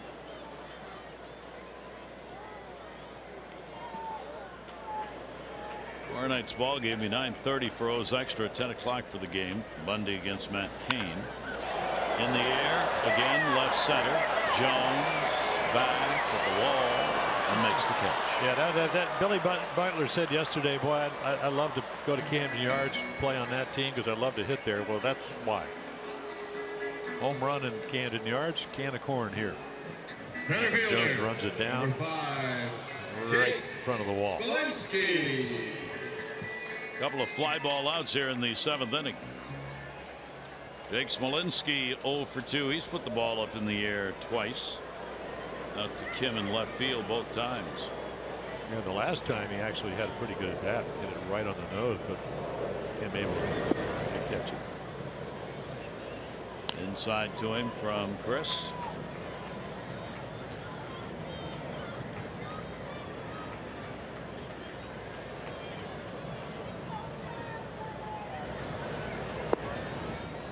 Slider's going to be down and away. No warm-up action yet. Oh, they're scurrying. Say it, then they start moving. Well, I think the pitch count, what at 103, high of 120, normal somewhere. Andrusik getting up. And that will be a strike in the outside corner. So Chris will try and finish off the 7th inning.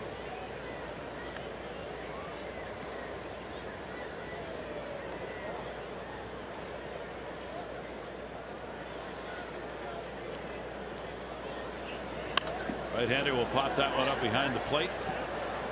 Wieters will take a look, but that's going to be over the screen and on a play. Oh, there was your pitch to hit for a young hitter. And again, you pitch to the scoreboard. That's kind of what, I'm not taking anything away from Ryan Healy, who hit the 2-run home run, but it was a 3-1 count. You had a 7-0 lead. He had a home run to make it 7-2. And so right there, I need to throw something over. He did, and I'm sure the way they go after Smolinski will change here. Probably a slider down and away. He'll take that one into left field. That'll be a base hit in front of Kim. Smolinski is on and will stay at first. Recovery made in time to get him back to the bag. So 2 down and a runner on at first base here in the 7th inning. And our Major League Notebook on this date in baseball. This was in 1951, pretty early in broadcasting. WCBS TV in New York televised the first baseball game to be broadcast in color. And in 2015, the home teams won all 15 games for the first time when all of Major League Baseball was in action. And for the first time, every home team won. The Orioles did not happen to be part of the home team parade during that game, however. Yeah, Dave Wallace out to have a little conversation. Smolensky actually hit a pretty good pitch right there. Slider down and away. He's got to be pleased with that. Young hitter hitting a quality pitch. Keep the inning alive. 5 hits on the board for the A's. I was looking to see who did that color game in New York. None other than the redhead, Red Barber. Yeah, you know the problem in 51 was not a lot of people had color TVs. Or hardly any. Yeah. Red Barber and Connie Desmond, who were broadcast partners with the Brooklyn Dodgers, did that game on WCBS TV. Ball in the outfield, came out of the bullpen.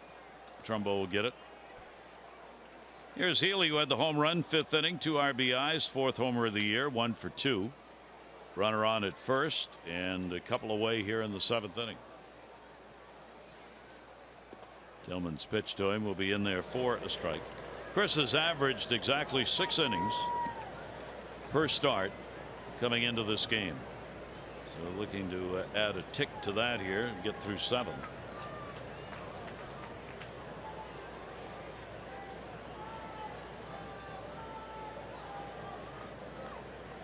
One delivery in the air to right. Trumbo.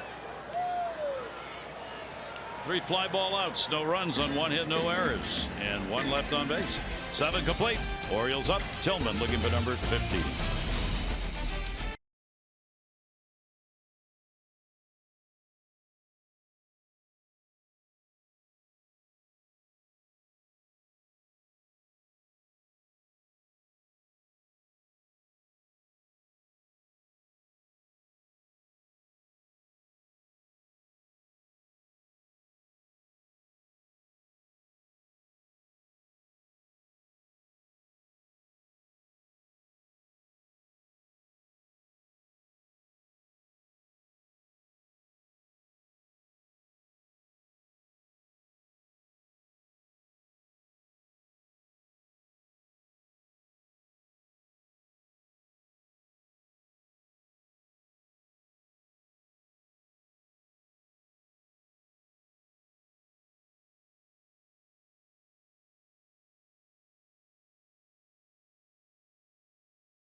Lon Masson brought to you by PNC Bank for the achiever in you, and by American Standard Heating and Air for the best in home comfort. Choose the brand voted #1, American Standard Heating and Air. Right now, get special financing. You can find your dealer at MidAtlanticComfort.com.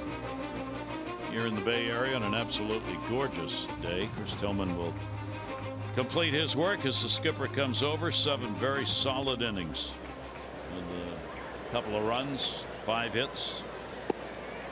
And didn't walk anybody and struck out 4. So Tillman will be out. We are in the 8th. Chris Smith stays on, trying to eat him up out of the bullpen. And out in front of it, Schoop. He's had a base hit. 1 for 3. Schoop, Flaherty, and Jones for the Orioles. Inside and in the dirt.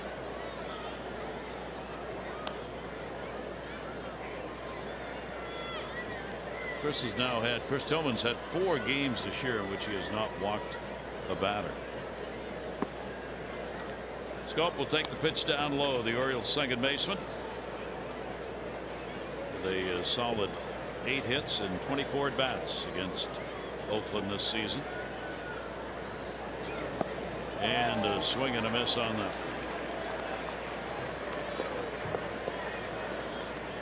No, he's not going to throw it by you. So again, part of his deal is like almost a split changeup. Number 3, great late action.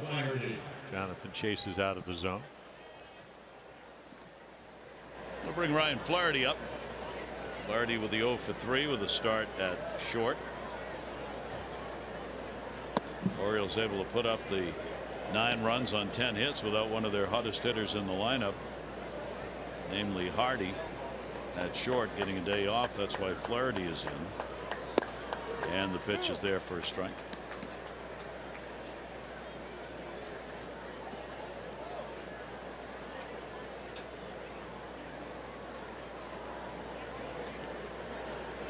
One delivery by Smith. Roll over to second base. Muncy. Now take a look at our MLB notebook. You got a hurt, you got an out, and you got a hitting. David Ortiz looks like he's going to be okay. Negative X-rays. They were some worried as he took one off the shin. Carlos Gomez released by the Astros, a big surprise for a lot of people. Final year of his contract, free agent end of the year. We'll see what happens, whether somebody scoops him up. Brandon Crawford had a 7 for 8 Monday, hit a solo home run Wednesday for the game's only run. He finished that series 9 for 16 for the Giants. We'll see him in the ball game tomorrow across the bay. Swing and miss. Jones out in front. Yeah, it was a nice picture of Rennie Stennett, who had what, in 9 innings, the last guy 40 years ago to get 7 hits in a ball game. They took that picture. He lives just outside of Miami. That guy pitched against Rennie Stennett, coming up through instructional league and whatever. Awfully good hitter. Jones out in front, 0-2. Adam 2 for 4. A home run, his 23rd in the 7th. Picked up a single. He scored a couple of runs in the ball game. Smith's delivery, a check swing. He's tagged. He didn't go around. Marvin Hudson down at first said no.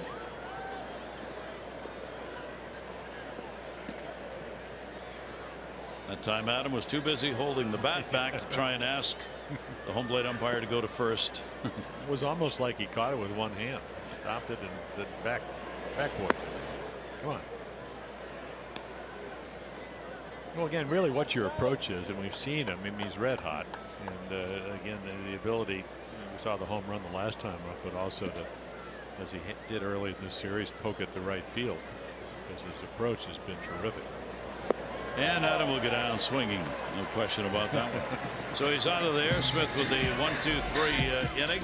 Orioles closing in on a W, 9-2.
For the 4th time to win his 15th, and kind of cruising along until they get him runs, high fastballs. Really had the fastball command today. Used all his other pitches, but you could see a lot of the strikeouts.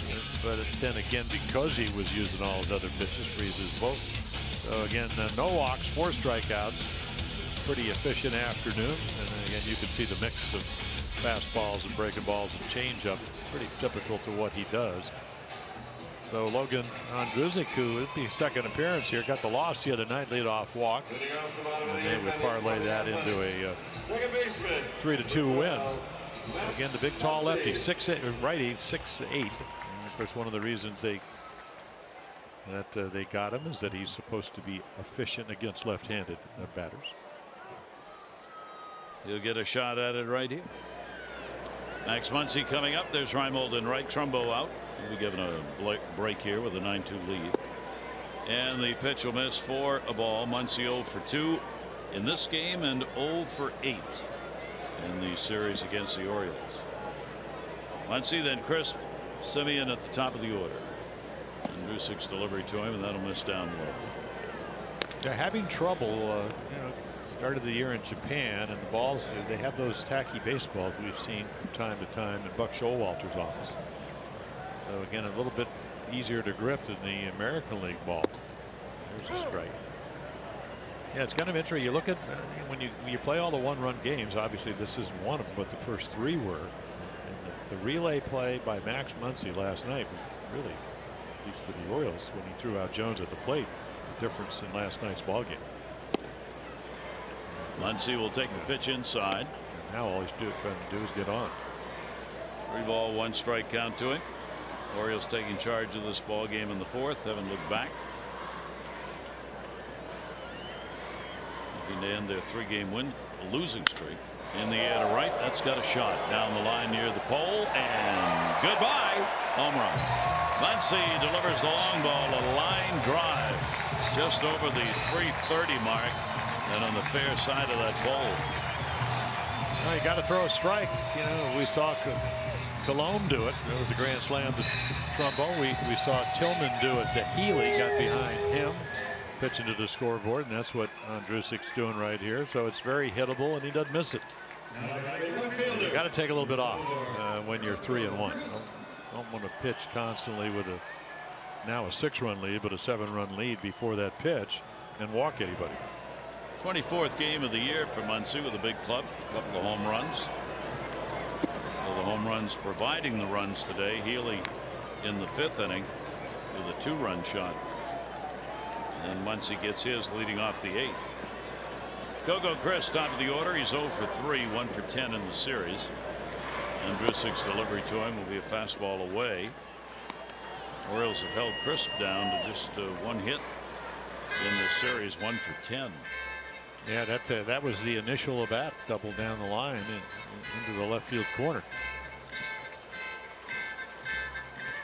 The thing with Coco, he is 36, does have the neck problems. We talked about that over the course of this series, and had a nice career. Always, if you're a pitcher, always been a pest. He can beat you so many different ways when he's healthy. And right now, just trying to get on, and Logan Ondrusek not doing what he wants to do, which is throw strikes. First home run given up by Ondrusek since joining the Orioles on July 30 when he pitched in Toronto against Toronto. Pitch taken for a strike there. Chris taking 3-1.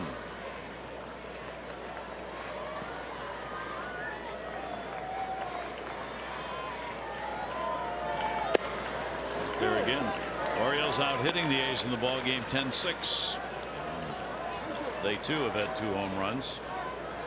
One of them though a grand slam, and that's the difference in this one. Jones having the solo shot, and he walked it. First walk the A's have picked up in the ball game. Well, the last thing Buck Showalter wants as he gets on the phone is to have to go to the bullpen, but he will. Number 10. Tom Cheedy answered the phone. And the Orioles not wanting to go deeper. Darren O'Day getting up the throw. Pitch taken by Simeon. Base hit, 1 for 3 in the ball game.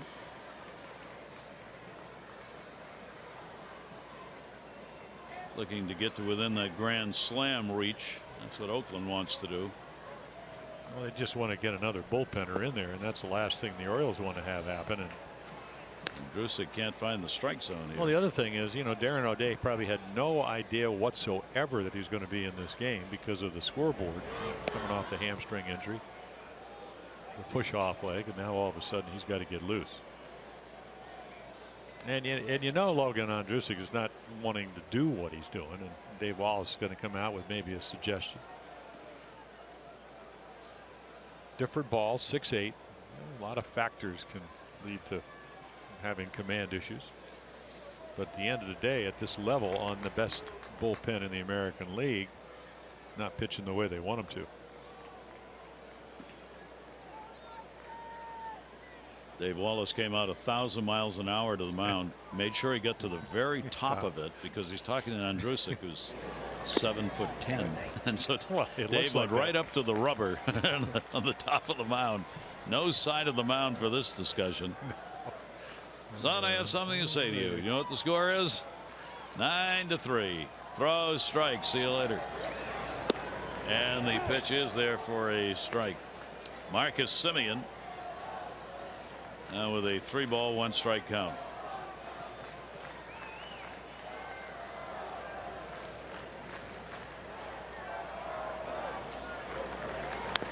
And he'll foul that off.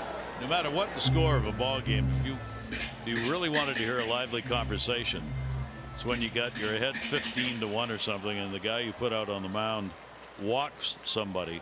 The discussion that goes on between the manager and the pitching coach at that point is a thing of beauty. It doesn't matter what the score is, that it drives managers and pitching coaches crazy. In the air the other way and foul. Well, I still remember Dave McNally was a terrific pitcher, one of the 420 game winners, but he won 20 games for the Orioles 4 times, and he's not pitching particularly well, which didn't happen very often. And we have a somewhat significant lead, and Earl Weaver turns to George Bamber, the pitching coach, and he says, I want you to get your out there and tell him to either throw harder or make the ball break more. So George runs out there. Down to third, Manny Machado, the hot stop, and there's the double play. And the end of the story was George goes out there, and when he comes back, I said, you didn't really tell him that. He goes, are you kidding me? I could just imagine Bambi running out there, and he was a terrific guy. He would go on to manage Milwaukee and the Mets, and beloved by not only the guys that played for him when he managed, but all the guys he tutored. But he goes, no, I just told him to relax and have a good time. Throw harder, make the ball curve more. That was an Earl Weaver. So maybe that's what Dave Wallace said. I don't know what you do with big guy, but get him out. And he did. Shot to Machado. That usually works. Here is Vogt, 2 down, nobody on. 0 for 3 in the ball game for Stephen Vogt.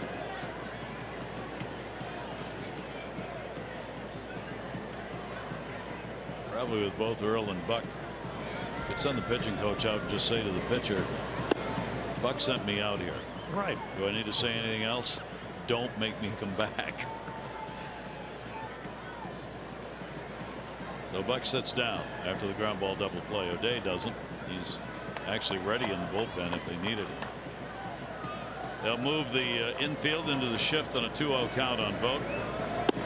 And it's not the day for Andrusik. Well, it's a different feel and it's a different ball. You know, whether you come from the minors or whether you come from Japan. But at the end of the day, if he's going to be effective, he's going to have to, again, pitching so much touch and feel, he's going to have to figure it out. And he walks it. So 2 walks, and that's going to be it. Buck Showalter ejecting himself off the bench. Will make his way out. 2 down here in the 8th inning. Darren O'Day in the bullpen will be coming on. The Orioles looking to maintain that lead, now 9-3.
As the Orioles head over to the Giants on the other side of the bay, Dylan Bundy on the mound against Matt Cain.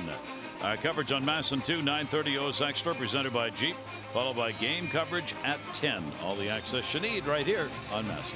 Well, there you go. The Giants, struggle a little bit, but they won some big games on their last road trip. They play 15 out of the next 18 at home. Crawford red hot. Right fielder, You see 71 RBIs. So that beats Aldi.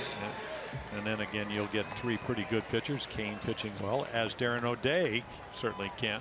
Fastball, slider, sinkers, rising fastball, and then different speeds with the changeups. Back off the DL and pitching well. Darren O'Day with a runner at first base. 2 down, Danny Valencia.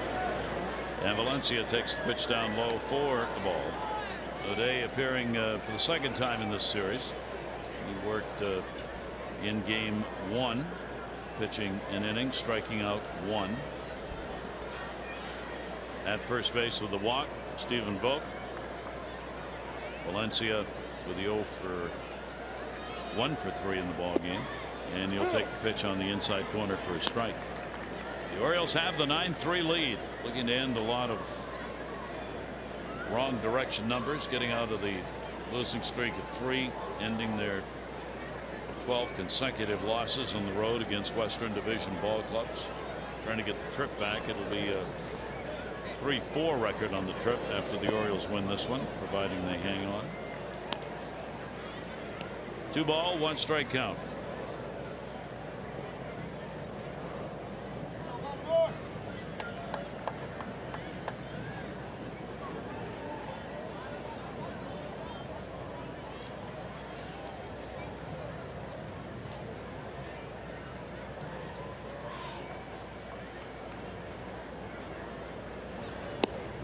That one's going to miss outside, so O'Day falls behind. 3-1 on Valencia with Alonso waiting on deck. You talk about how the A's, I mean, they don't hit a lot of home runs. Big ballpark here, but only second in strikeouts, and you're seeing a little bit of that. As good as Tillman pitched, only struck out 4. Valencia 0 for 4 off O'Day. He should be taken here. I'm sure he will be. He was. So old school right there. Good idea. Make him throw a strike, and he did. So with the count, 3 balls and 2 strikes. 2 down. Runner will go. Davis off the bag. Behind Vogt.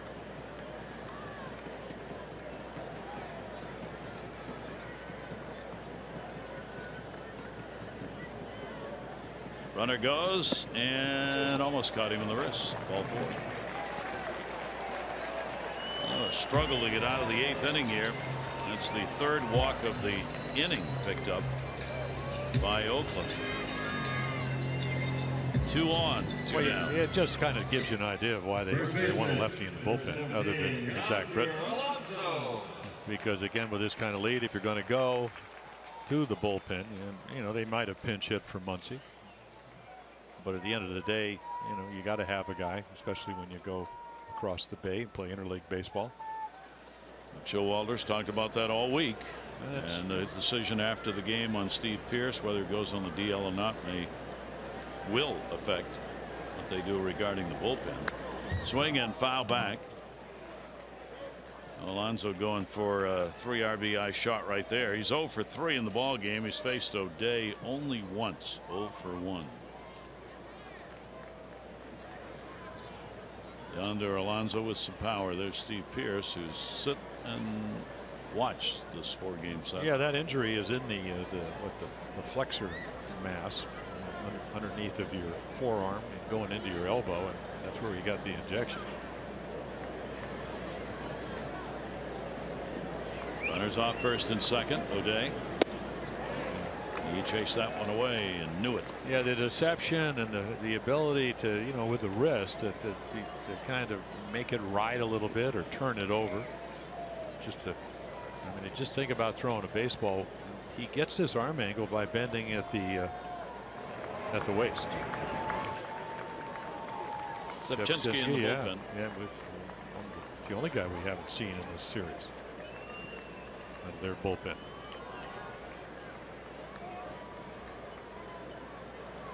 Darren O'Day 2-strike delivery, and it'll be outside. Chris Tillman, the 2 runs, 5 hits over 7. Victory number 15 awaiting him if the bullpen can hang on to this big lead.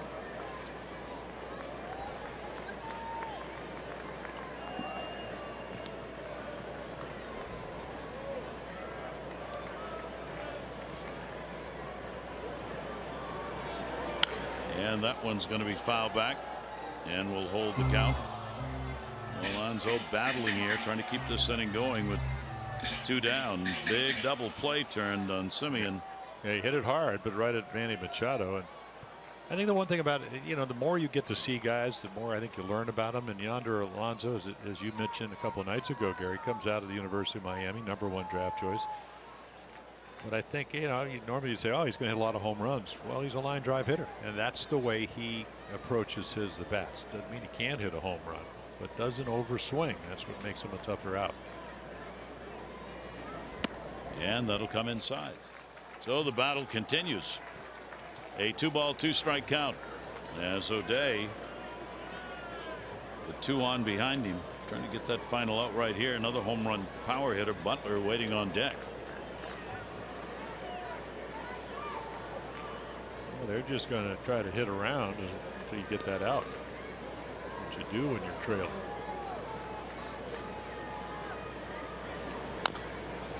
Again, foul ball in a little bit on him. Happ leads the American League. Jay Happ of Toronto with 16 wins. Porcello has got 15 with Boston. Coming into today, Chris Sale, Chris Tillman, both with 14. So Tillman gets a W here. He will tie with Porcello at 15 for second most in the American League. Yeah, I think Porcello's 11-0 at Fenway Park this year. Runners off first and second. 2-2 delivery. Wow. Yeah, he wanted it to the dugout. Well, you're hoping that Gabe Morales, who's behind the plate, is going to call it. And probably a tad low. See Wieters drag the ball back towards the strike zone. 8th pitch to this at bat coming. And it's good umpiring. If you're the A's, the last thing you want to have, because of the scoreboard, have a guy call a borderline pitch a strike that maybe he's not.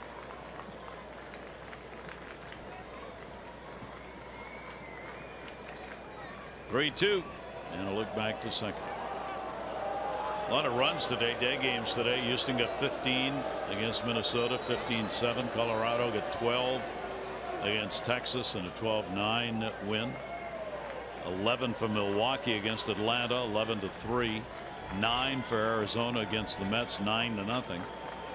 And here a 9-3 lead for the Orioles. Offensive day around Major League Baseball. Runners go, and foul back again. Boy, this is a tough at bat by Yonder Alonso. Well, when the count gets to 3-2 and you look at the scoreboard and you're a veteran and you're pitching to it, and that's what Aaron O'Day's doing. And he says, I got to throw a strike. I certainly cannot throw it. At least I didn't think he could to the edges of the plate. It may end up there, but it's got to be something that he's going to swing at, because you know what he wants to do. He wants to get a walk and keep the inning going. Then again, you make good pitches and he keeps fouling them off. Vogt at second base. Valencia's at first. 9th pitch of the at bat. In the air, right center field. That ball's going to find an alleyway out there. It'll take a hop off the top of the wall. Vogt and Valencia both score. A double, 2 RBIs for Alonso on a 9-pitch at bat. Makes it 9-4. Some kind of a bat right there.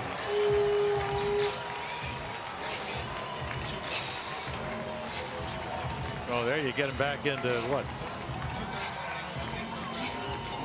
Where you're in a position where it's just it's a strike. That's what you got to throw when you go 3-2, and he's waiting. And he does find that gap. Alonso keeps it alive on at second base. 2 more RBIs for him, 37 on the year. And Billy Butler with a base hit and a run scored. He's 1 for 3. That'll be 5 runs, 7 hits for the A's, 9 runs, 10 hits for the Orioles. 7th batter to hit here in the 8th.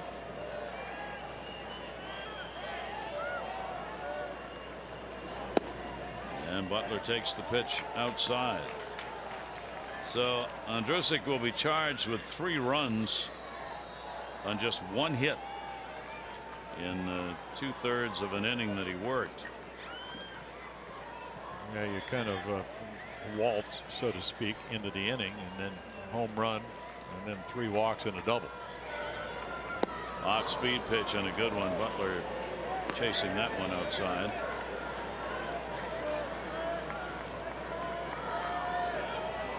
And the Orioles will get their closer up. Who'd have thought? Yep. Well, he certainly didn't. O'Day didn't plan on pitching.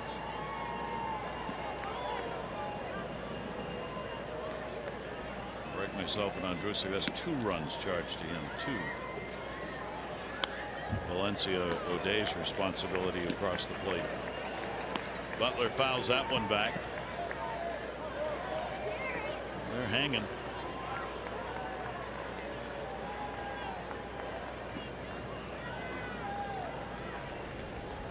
Three runs in here in the 8th inning. Well, you talked about trying to get in within grand slam distance, and they've been able to do that. They got another at bat in the 9th inning, of course.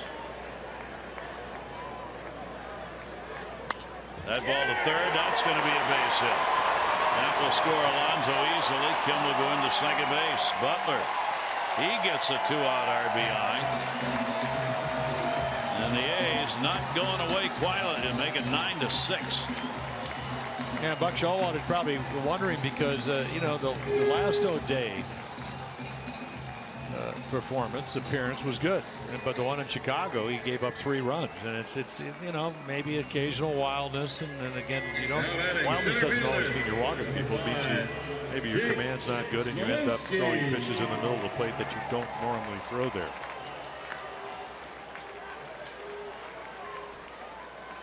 So here in the 8th inning, the A's have made it a ball game. 9-6, their 8th hit of the game. Smolinski coming up a base hit and is flied out twice. Jake Smolinski with a runner at first. They've had 4 batters reached since the second out was recorded in the inning. It was on the double play. Simeon hit into 2 walks, a double, and a single. This thing started with a Muncy home run.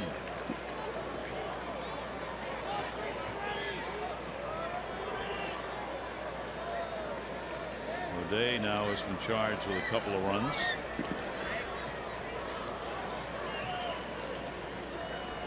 Smolinski waiting, and a swing and a miss, and a pitch kept down. O'Day will get ahead of him 0-2.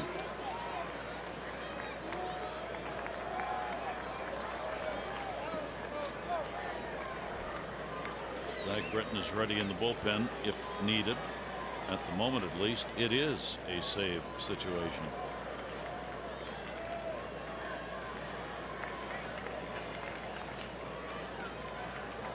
Day delivers the 0-2. Smolinski will take it up.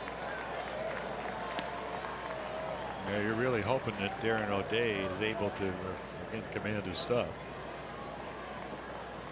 I mean, you're matching up here because you got a young hitter with a guy that has a deceptive windup, but is there any better pitcher in the American League than the guy warming up in the bullpen? So hopefully it will not backfire.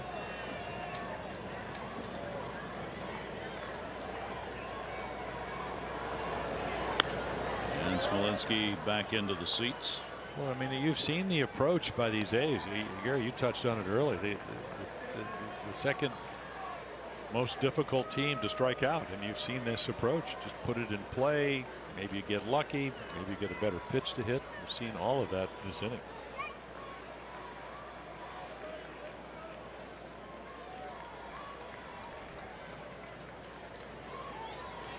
Not holding the runner at first. Butler not speedy. And that goes to center. Adam Jones will get under it and put it away. But 8 came to the plate in the 8th inning. They pick up 4 runs, and it is a 9-6 Orioles lead.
On Masson, brought to you by Southwest.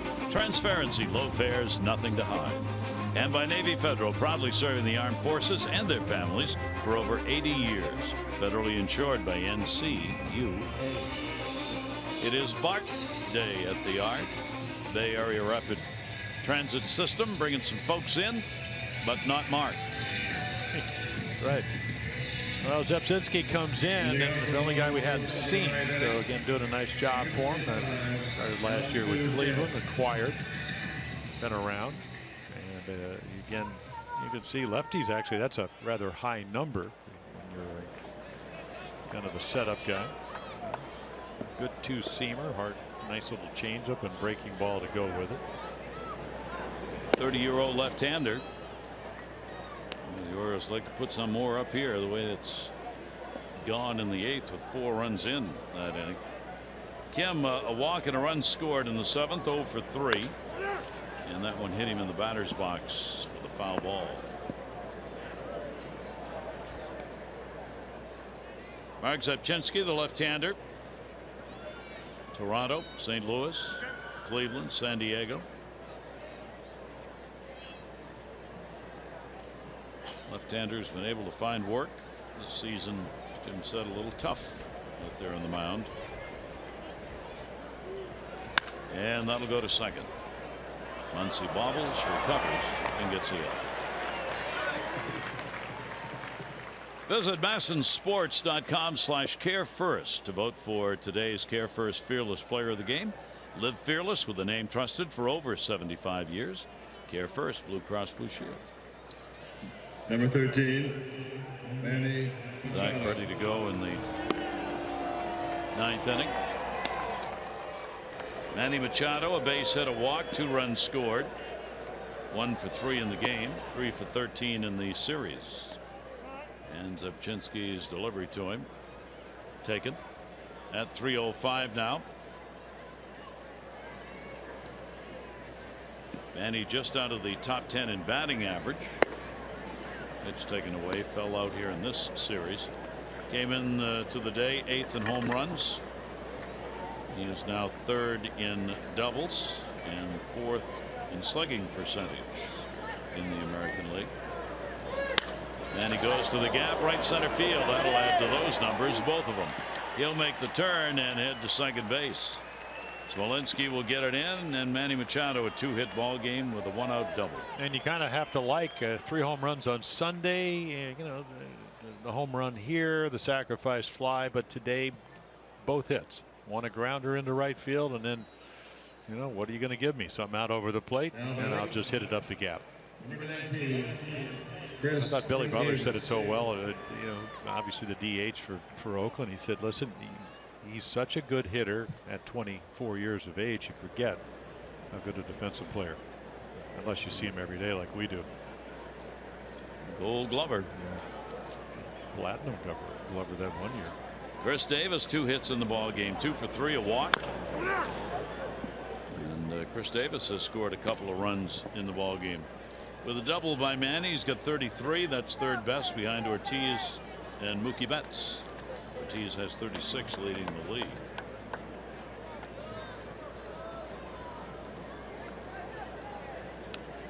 Manny has crossed the plate more than any other Oriole. He has scored, if you add the 2 today, in 79 times. And Davis takes the pitch down low. Big potential run the way this ball game's going late. 9-6, the Orioles with 11 hits.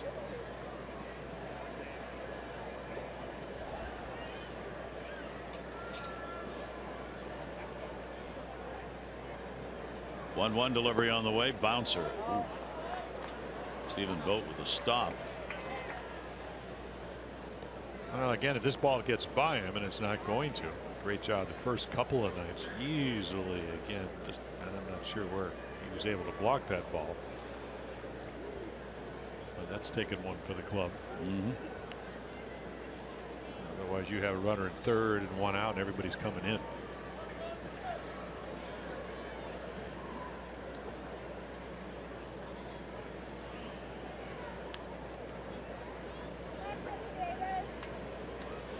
Short lead off second base, 2-1 delivery. Zubchinski gets it in there and again fouled off the foot. 2 of those here in this at bat off Chris Davis.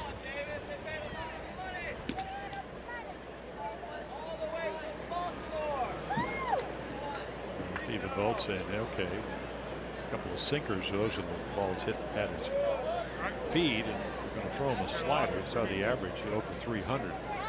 Don't hang it. Chris stayed out of the batter's box after Vogt got hit. Vogt had a walk out to the mound after Chris fouled the second one off his foot.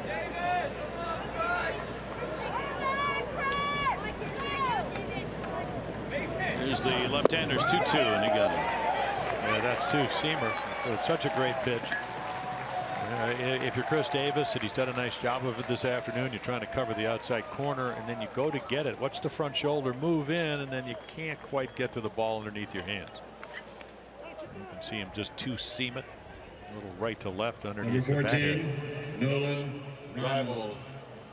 That'll bring up Nolan Reimold. This is going to be his first at bat. He came on to field for Trumbo in the 8th inning. Runner at second base. Now there are 2 down.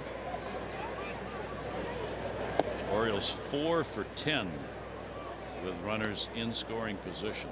They only had 12 chances in the first 3 games. They've had 10 in this one. 2 for 12. So what's that? 6 for 22. Very strong. A bit better number, but the 2 for 12. Certainly not where you want to be. Foul back. No, I was talking about your adding ability. So the school starting up in a month or so. Oh, yeah. Sounds good. Let's go shopping. Well, I think that's a good idea. School close time. Retailers expecting a resurgence in sales for the school year, I read. Especially here in San Francisco. Especially in the Thorne household. Very dangerous. Very anxious for this game to be over so I can get back to the hotel. Count the bags. And count the number of bags. And also look and see what the name is on the front of them. Yeah, that's if it's really Ross important. or Marshalls, I'm okay. If it's Neiman Marcus, I got no chance. 2 ball, 1 strikeout. Reimold off second base with a double. Manny Machado.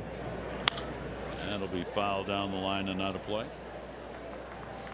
Yeah, people probably kind of wonder what you do, you know, day game with an off night in San Francisco. You go count. I think people are wondering that, really? Yeah, I'm sure they are.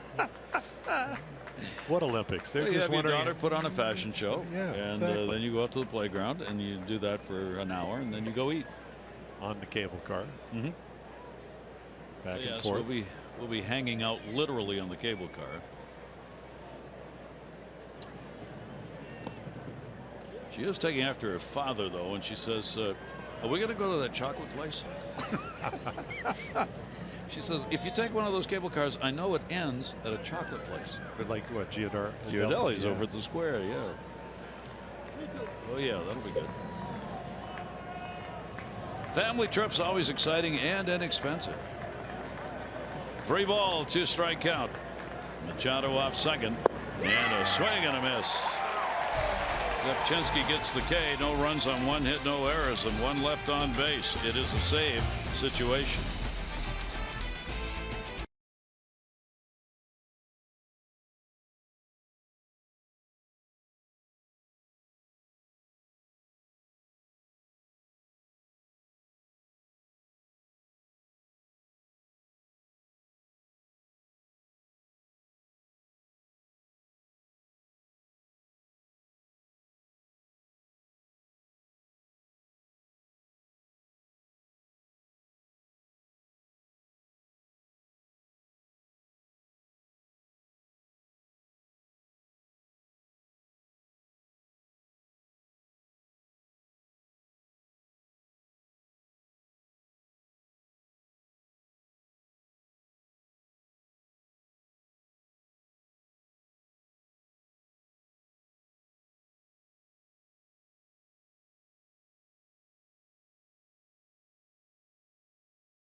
They lead it, and trying to stay perfect is Zach.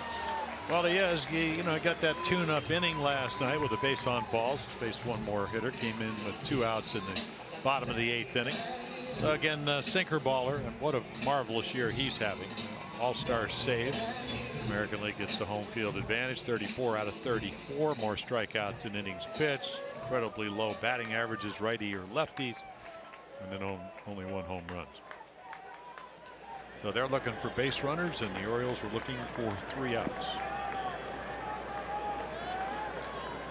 Ryan Healy will lead it off. 8, 9, and 1 are due up, and the pitch will be taken down low for a ball. Healy, the home run. 5th inning is 4th. Good for 2 RBIs, 1 for 3 in the ball game. Zach Britton's delivery to him, and that's going to be right there for a strike. Yeah, I am sure Darren Bush, their hitting instructor, said, hey, make them bring the ball up. Of course, a lot of hitting instructors tell their hitters to do that. But with Zach, once you get the 1 strike, then all of a sudden the ball you think is going to be down even goes lower. Zach has had 2 previous appearances against Oakland, 1 for 1 in save chances. He's pitched an inning and a third, 1 walk, and 2 strikeouts.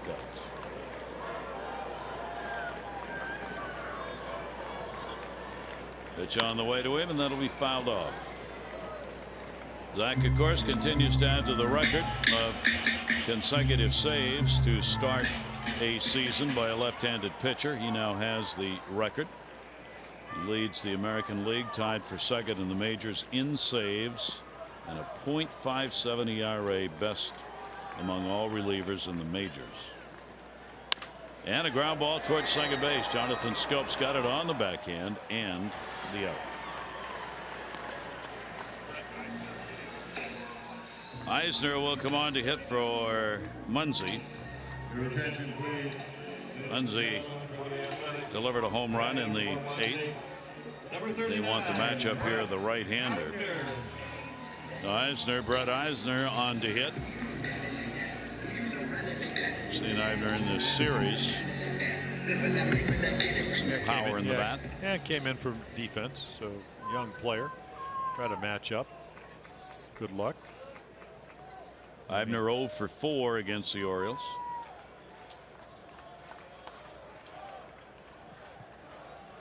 And Britton's pitch will be inside for a ball.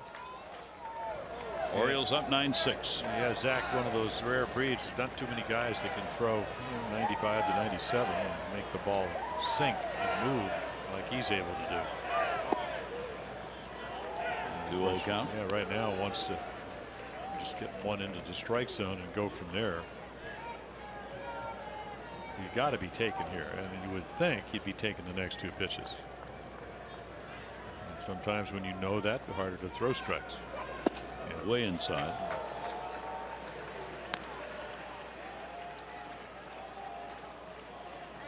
So falls behind 3-0 with the top of the order Coco Crisp waiting on deck.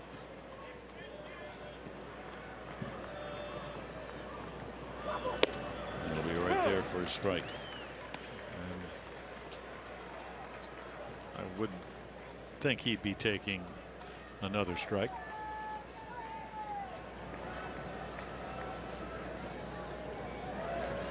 And he will draw the walk. 4th walk picked up in the ball game by Oakland. And the bad news for the Orioles, they're all in the last 2 innings. Tillman didn't walk anybody, struck out 4. Now batting left fielder, number 4. And now you got a guy that's a pretty disciplined hitter in Coco Crisp, but a little bit over 225 hitting from this side. Crisp is 3 for 12 off Zach. The potential tying run now is in the on deck circle here in the bottom of the 9th inning. And you're getting into the heart of the order. And he's taking it's in there for a strike on the inside corner. Semien on deck.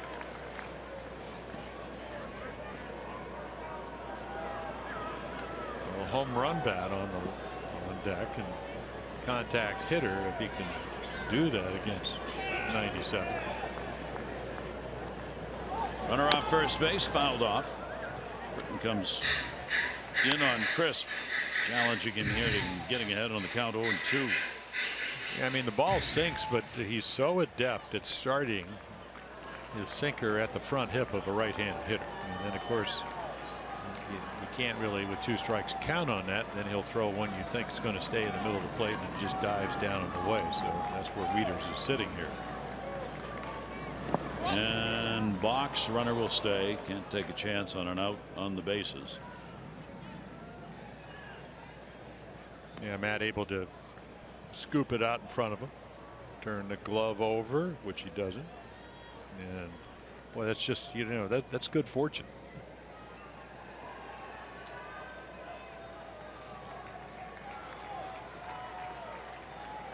Eibner on at first base, getting his lead with a walk.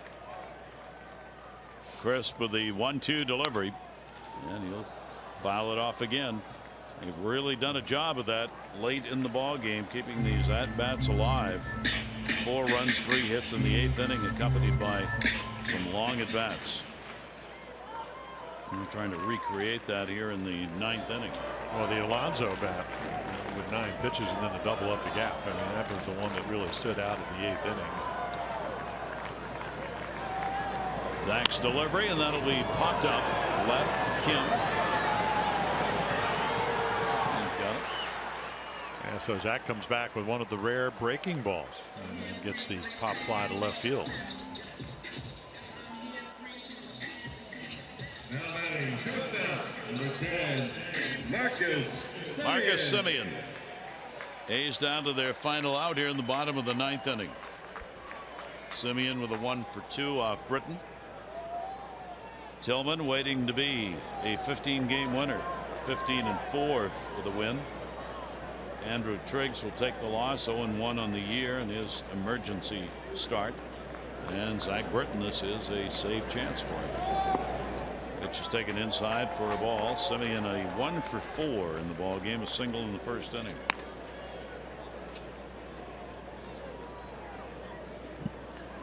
Andrusik 2 runs, a hit, 2/3 of an inning. O'Day 2 runs, 2 hits, a third of an inning, and now Zach Britton trying to finish it off. Tillman gave up 2 runs, 5 hits over 7. Check swing, that was in there for a strike at 96.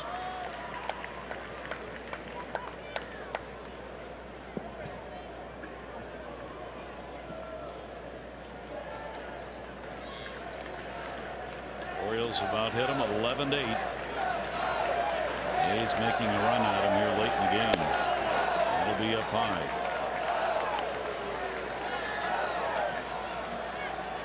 Two ball, one strikeout on Simeon. Vogt waiting on deck.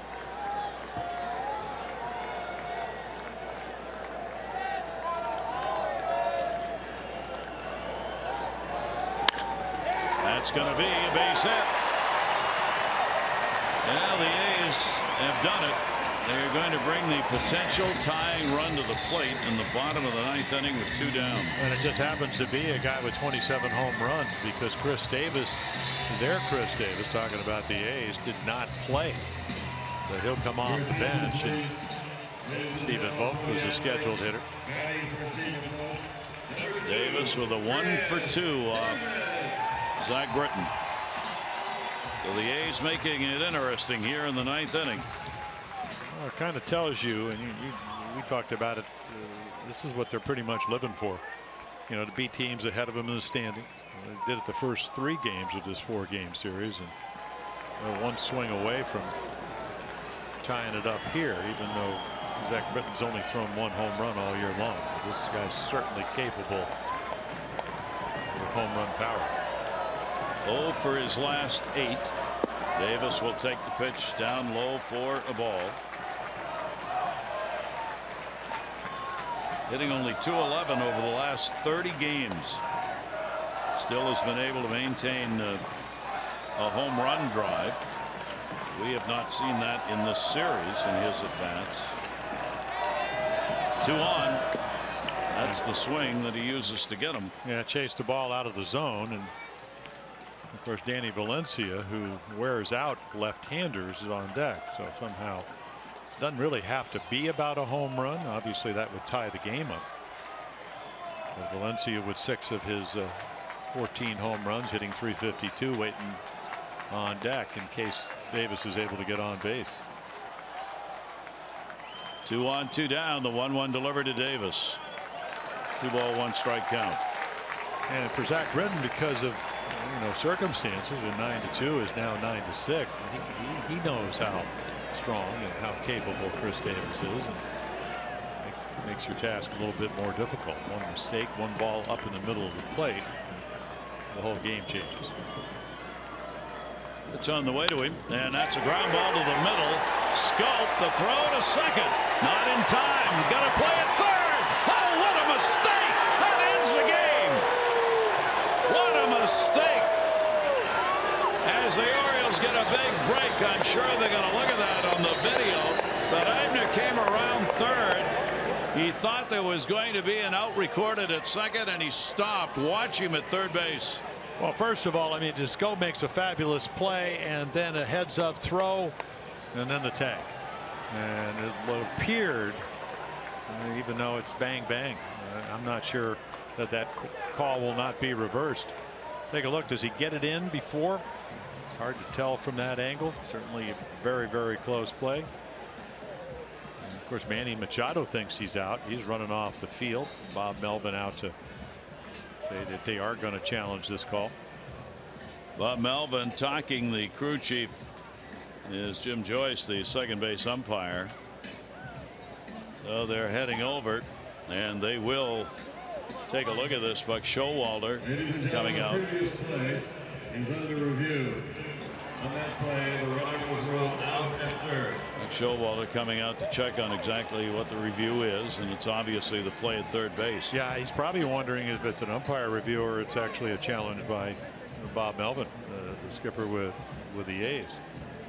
So here in the ninth inning, with the end of the game on the line, we'll go to New York for the review and the play at third. Yeah, all you got to do is go back to the first inning of last night's game where Adam Jones was called safe. They challenged, reversed it, and the Orioles lose 1-0. So, the Orioles certainly ready if the call goes their way to go pack up and go over to San Francisco for the weekend series. Otherwise, this game plays on. Oakland's not broadcasting this game on TV, so the only camera angles will be those of our broadcast, and that limits the number that the review in New York has to feed off here to look at. So we'll see what the call is. Zach Britton sends Matt Wieters back behind the plate. He wants to throw here just in case this game goes on. What a play by Jonathan Schoop. That tremendous arm he has. Those Orioles with 3 shortstops playing in the infield, usually with Hardy, Schoop, and Machado. You got Flaherty out there, and he's playing short today. They just have such arms. Here's the call. Safe. Oh my gosh. The call is overturned on review in what would have ended the game. It will now go on with the bases loaded. The ruling on the field has been overturned. The runner is safe at third. So Chris Davis is going to be on at first. Assuming that'll be a fielder's choice. So they get their wish. Valencia, as we mentioned, 352 with 6 home runs against Zach Britton. Danny Valencia stands in, bases loaded, a 3-run difference. Orioles on top, 2 down, 9th inning.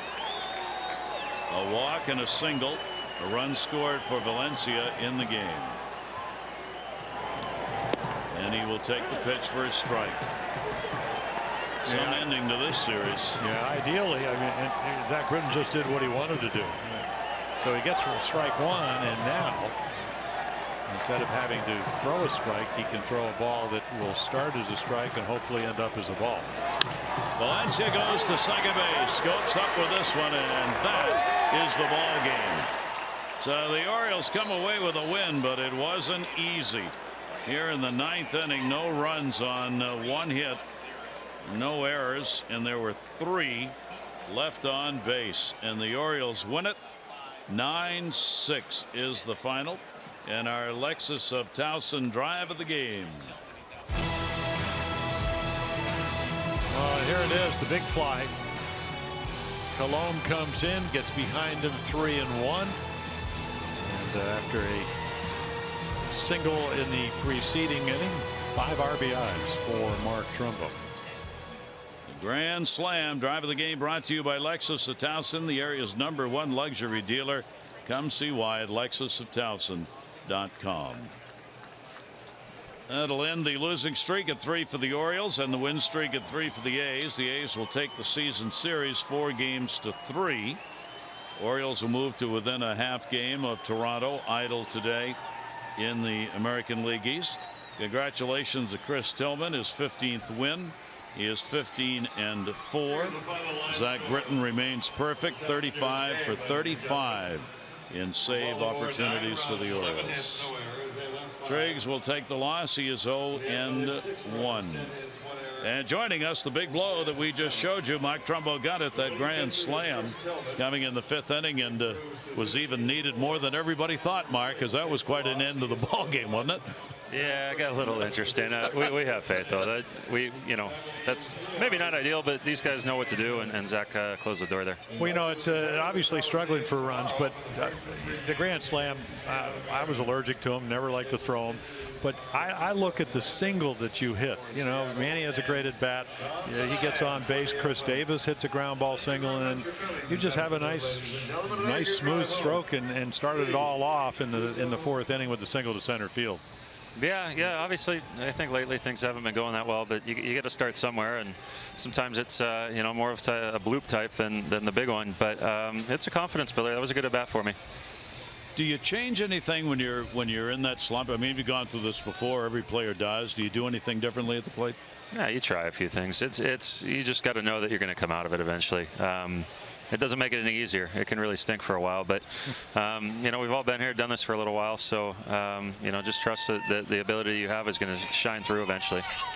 Hey, a lot of galloping in right field. You played the heck out of right field. A lot of, I don't know, did they zero in on you? You played right field really well here. They take their shots at times. I think against Wade especially, they were trying to go that way, but credit to Wayne Kirby. I mean, the right spot. Congratulations on a big game. Thanks. Mike Trumbo.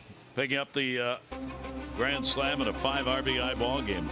So the Orioles get the win now. Moving across the bay, it'll be the Giants. Dylan Bundy takes the mound tomorrow night against Matt Cain. Our coverage on MASN 2 begins at 9:30 with O's Extra, presented by Jeep. Our game coverage will be at 10.